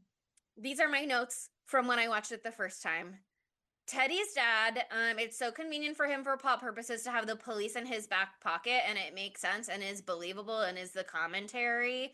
But also, because he's Teddy's dad, he knows that there really is like a man in a fisherman's slicker going around attacking people, but he's just pretending. I understand why he's pretending publicly that this is not happening, but privately, you can't just ignore that it's happening when you can do whatever public cover up you want, but the fact that his private strategy is also to just pretend that nothing is happening is crazy. His move should Yeah, be publicly nothing is happening. You son's guys are on the crazy. You guys are line. hysterical women. And then privately being like, and I have extra security for me and my family and loved ones. But instead he doesn't do that. And these are my notes. It's dumb that they're being like, quote, our public strategy is to play things down and then not gun up in private, blah, blah, blah, blah, blah. that would be dumb bitch behavior in a different way, but literally what makes you think that pretending there is no killer will make the killer literally not exist. Oh my god. Reverse tulpa. Ugh. Reverse tulpa. He's Reverse disbelieving it out of existence. Tulpa! Wow, he was But trying it to doesn't do work. something smart. It doesn't but work, it's and he not gets how it works. hung up, strung up with a fish hook through his neck. That shit, that CGI was awful. Yeah, that was pretty bad. I loved it though. It was fun. It was very fun. Okay, well that's our dumb bitch for you. So that brings up One piece of trivia that I forgot to mention that I think is fun. Julie James's house is Buffy Summers' house from Buffy the Vampire Slayer. Same no house. Oh, way. Yeah. that is fun. Thank you for Thank you for bringing sharing that. That's You're amazing. welcome. another It's Sarah fun Michelle because Gellar. Sarah Michelle Gellar. Yeah. I love that. That's so fun. Okay, knives out of fives. What are they saying? It's Um, medium, maybe I would medium low. say it's really running the gamut because on Yeah. IMDb, this movie has a 5.6 out of 10, so pretty middle of the road. And then on Rotten Tomatoes, it has 38% rotten from critics, pretty bad. However, 69% fresh from audiences, kind of Nice. good. Nice. 69. Yeah. Yeah, had to be said. Had to be said. Had to be said. Yeah, so there's kind of, it seems like opinions are all across the board. I've heard from people who really liked it. I've heard from people who were like, it was entertained and I'm never going to think about it again. I've heard from people who are like, it was trash. Yeah, it's hard because I think that I had my expectations really well, like set up for myself because they were like in the garbage trash can and I was expecting it to be terrible. And then the weekend happened and I didn't see it until Tuesday. And everyone was like, oh my God, it was actually great. Like, what all the ones I saw were that. So then I got hyped about it. So I think that made me a little bit whatever. But I still had a really good time. I still had a good time. It's just, there were parts, by the end of it, I got tired of it. How about that? It was almost 2 hours long, and it should not have been that long. Yes. It should have been a tight 90. Both of the Or first 145 movie, even. yeah, I Know What You Did Last Summer and I Still Know What You Did Last Summer were both like an hour 40, and this was like an hour 50. I felt those extra 10 minutes. When I got home and it was so late, I was like, what? Yeah, There was also a crash on the freeway, but there was. I got off the freeway before. Did you get stuck in it? No. I mean, it was Oh. slowed down, but it was fine. Okay, great. I would hate that for you. Almost scratched my blood. Yeah, I think it is like I've seen people say, especially when in the Reddit thread where people were talking about the original opener with Lola Tongue that could have been, they were like, instead we got like 10 minutes of Ava getting dressed. And there are moments Yeah. like that where we can lose time there, and it like kind of gave her some character. It set her up as the lead, She but said, that's kind of "Miss it. you, mom." So you Yeah. Said, learned "Miss you, so mom," much. and That's she a tried bit to to the smoke a joint that backstory. she realized was too old. And she went, "Milo, what do you think of my dress?" He's my high school boyfriend. Why do I care what he thinks? So it's like, all right, girl. Okay, we get it. They're showing us sort of what her journey is. And Julie has a dead dad in the original because there's one line where her mom goes, "What would your dad think about all of this?" So like whatever. See, that's what I mean. Like all those parallels that are like the exact same character beats. Yeah. Like they didn't have to do it like that. Yeah.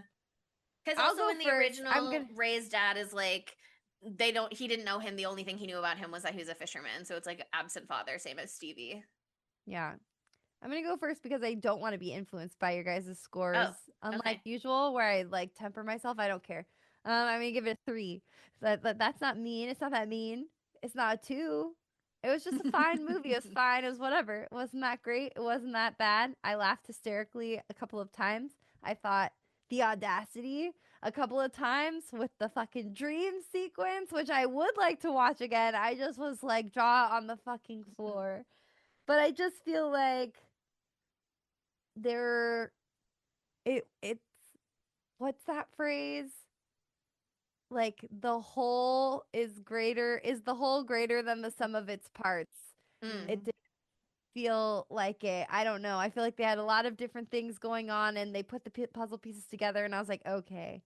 But like it just like felt like they did cut it up and glue it back together. Now that I know that, that totally makes sense. Not like I can tell you where it happens or anything. I'm not that astute or whatever, but it doesn't feel like a cohesive whole. It didn't feel satisfying in the end for me, which is like one of the best parts about watching a slasher is figuring out like seeing the reveal and seeing who and why and stuff like that. And I just don't think that just the way that it panned out like hit for me in particular. But if you had fun, bitch, thank fucking God. I'm so glad it's summer. It's a summer slasher. They played Summer Forever by Addison Rae in the fucking credits.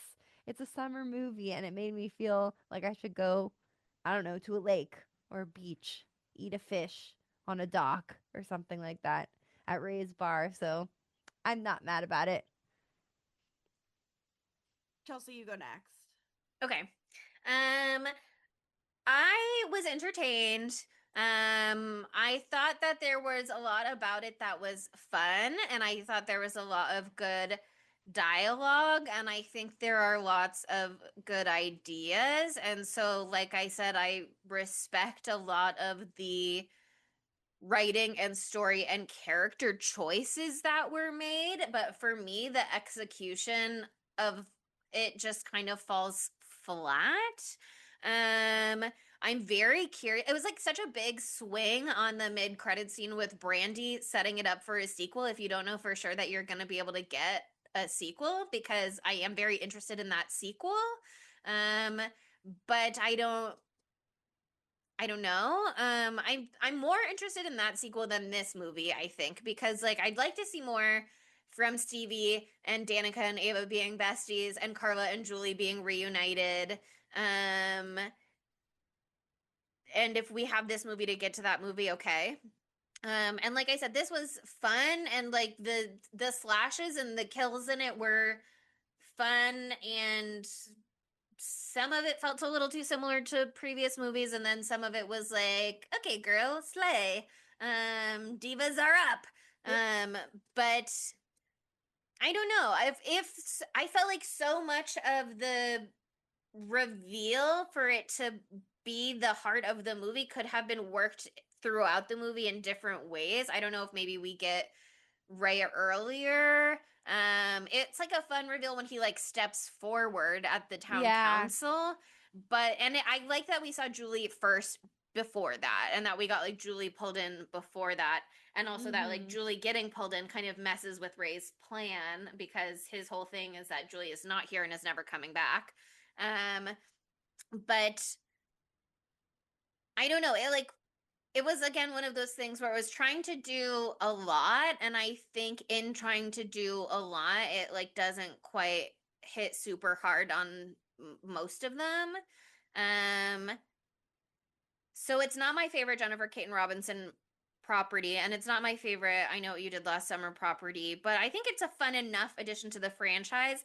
That said, I'm much more interested now in the TV show and seeing how they pulled off the TV show and the setup from that and what they do with that, because I really think the inciting incident is so important, and it's very hard to only reveal the importance of it at the end of the movie rather than making you have feelings about it at the beginning of the movie. So I'm gonna give it I think slightly higher than Monica. I'm gonna give it like a 3.35, I think. Nice. I did not look at this movie critically at all. I And walked that's in important sometimes. to Just have the fun. theater by myself after having food poisoning all week and was just like, I need a little hee hee ha ha. Reprieve. And it gave me that. And here's the thing, is this movie objectively bad? Yeah, sure. Um, did I have a wonderful time? Mostly thanks to Danica. Yeah, well, she's Like, the star. Yes, she she's the They star. just give her so much personality, The and nobody star of else our is allowed to hearts. have Yeah, that Yeah, level of like, personality. exactly. her entire character, I didn't give a shit about anything else. And also, the dream sequence fucked, and I love it so much. This is getting a 4 out of 5 for me. I had such a good time. Good. Hell yeah. Oh my God. Okay. What a movie. I can't believe we talked about this movie for 2 hours and 5 minutes. That's literally shocking I to told me. you I had thoughts. I know, but it's just shocking to me. It was a great conversation. I had a lot of thoughts that my thoughts have percolated and they've set at this point. So, we've worked it out on the remix. But we're switching things up. What things are getting crazy? Oh, what? I'll let you say what the movie is, but may I introduce the month, the name of the month that you guys don't know yet? Yeah, because we don't even know the month. Yeah. We haven't agreed to it either. No, For you're gonna next love it. month? Yeah. It doesn't have to be the whole month, just as we're carrying I was things like, through. you already said what the name of this past No. month was. Okay, yeah. Yeah. Say it. This episode closes out July if you said you didn't want us to cover more new releases. But don't worry, guys, because next month we're kicking off August, that you might want us to continue the theme for a little longer. Someone should stop her, I think. Probably. It's like probably she should be stopped. I don't know how to say it not with the accent for that one either, but August. August, that you might want to hear about some more new releases. I can't wait to see how you write these out as like the little like thing on the website that says what Yeah. the theme month is. Yeah, I really can't wait. I'm gonna let you do this one and the July, and if you think that we I can't even say it. I still can't say it. Anyway, there's a lot of movies that came out this year and also last year that we didn't get to that we've been really wanting to. So a new release is something that happened in the last 2 years. By the way, in the last year, Roughly even speaking, yeah. this one actually came out in the last calendar year. So shut up if you don't. August, do you want us to keep this doing? I can't do it. I can't. I tried. August, I can't do that it. you might want us to do August? another new release for the next movie. I make the accent sound and then I just fizzle out. Like I can't get to the end. I need you to write it down and then I'll try to commit it to memory. It's hard But to anyway, convey the accent in writing, but I'll try. so the movie we're gonna be doing next week is one that Chelsea and I saw together and we really, really liked it. And we always wondered what Sydney would think. So it's 2024's Strange Darling. And this is a movie that you should go into completely blind if you can. The trailer in and of itself was very, very, very vague, and mostly There was a pull quote in the trailer that literally was it like, said "Go in you blind." should go into this movie blind. Yes, literally, it said you should go into this movie blind. So literally, you should go into this movie blind. It's really interesting. It has a really unique setup and structure to it, and one thing I will tell you is it was all shot on film, and It's the direct. beautiful to look upon. It's beautiful. It's really, really pretty. And the director of photography, hold on, I do have to tell you this, is this actor. Hold on. Hold on.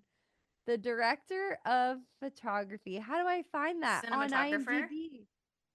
All cast and crew. I thought this would be easier. It's Giovanni Ribisi. The cinematographer is Giovanni Ribisi. So look him up. You recognize him. He's this little fucking guy with the mustache. He's been in so many different things. But this is I think his first time being the DP. He was in Avatar. And Avatar the Way of Water. Anyway, and Waco. Like if you He's look in a at Nick him, Cage you'll movie. you'll recognize his face. I don't know. So I love that about it too. But yeah, this is a really interesting one. So I'm excited for the conversation that we're going to have about it. And I hope that it gets y'all all to watch it because I think it kind of flew under the radar a little bit last year. So hopefully it's streaming somewhere. We didn't look that up first. Oopsies. Hee hee hee. I'm so excited to kick off. August said you might want us to continue the theme of covering new releases. How many words is that? Don't tell me. That's exactly Write the it down. It's 25 the vibe more words. than the specific. It's a It's really just about the paragraph. opening pun. Anyway, we did it. We went through and we continued and we completed, for at least for now. I know what you did last summer. And so why don't you give us a compliment for that? Say, what an accomplishment. That's great. You've really made it through so many different types of movies. You've run the gambit in this franchise, and we really appreciate that from you. 5 stars. And a 5-star review on Apple Podcasts. That would be wonderful. Or what about a 5-star rating on Spotify? That could be really nice too. Low lift. You could do it, and it would mean a lot to us. And why not follow us on social media? We're at spooky_Tuesday on pretty much everything except for Facebook and Tumblr, where we're at Spooky Tuesday Pod. Check out our website, www.spookytuesdaypod.com. Specifically, go to our blog post to look at this episode's blog post, and at the top, you will see how Chelsea decides to enumerate the name of this theme month, because I don't know. No one knows. And I'm going to learn what the theme month is actually called. I usually make those little things. I'm not doing it for this one because I don't know what the name of the theme month is. So go there for the review. See what emojis she puts in it. It'll be really interesting. And yeah, also it's a one-stop shop for anything about our podcast that you would like to know, including a link to our Patreon, where we are out there freaking it, having a great time all day, every day, talking about the plethora of new movies coming out this summer. So check that out and come join us. And also, we are on YouTube. And today, you're joined by Sydney, Monica, and Dream Sequence Helen Shivers, Croaker Queen. Why did she have a Croaker Queen license plate? She just said, I will be the only Croaker Queen forever. Danica. That's on brand. She really Whatever. took it and ran. Yeah. She really did. Well, I think they're older. I think they're supposed to be older. Yeah, they've in graduated this college, movie. I think. They've graduated college, so I think she was the Croaker Queen, like, in high school, right? Yeah, and she's just really holding on to it. Mm-hmm. And she was really holding on to it. It's her whole fucking thing. Anyway. And yeah, follow us on YouTube. Subscribe. Look at us. We're so cute. My blood. That's You it. see the blood? The blood's really well done. It looks Thank really great. you. It does. And you didn't even Thank smear it you. once in 2 hours, so pretty amazing. I know, I almost scratched it at one point, and then I went, ah! You killed it. You killed it. But anyway, that's it. Thank you for listening. We'll see you next Tuesday. Bye, Spookies. Spooky Tuesday was created by Monica Height, Sydney Thompson, and Chelsea Duff, and edited by Sydney Thompson. Our gorgeously spooky tunes are all thanks to Tamara Simons, who you can follow on Instagram at Great18. That's GR818_. And our podcast art is by Ryan Brom, who you can follow on Instagram at Ryan Brom Art. That's RyanBrommArt. Learn more about Spooky Tuesday at spookytuesdaypod.com and subscribe to our Patreon at patreon.com/spooky_Tuesday.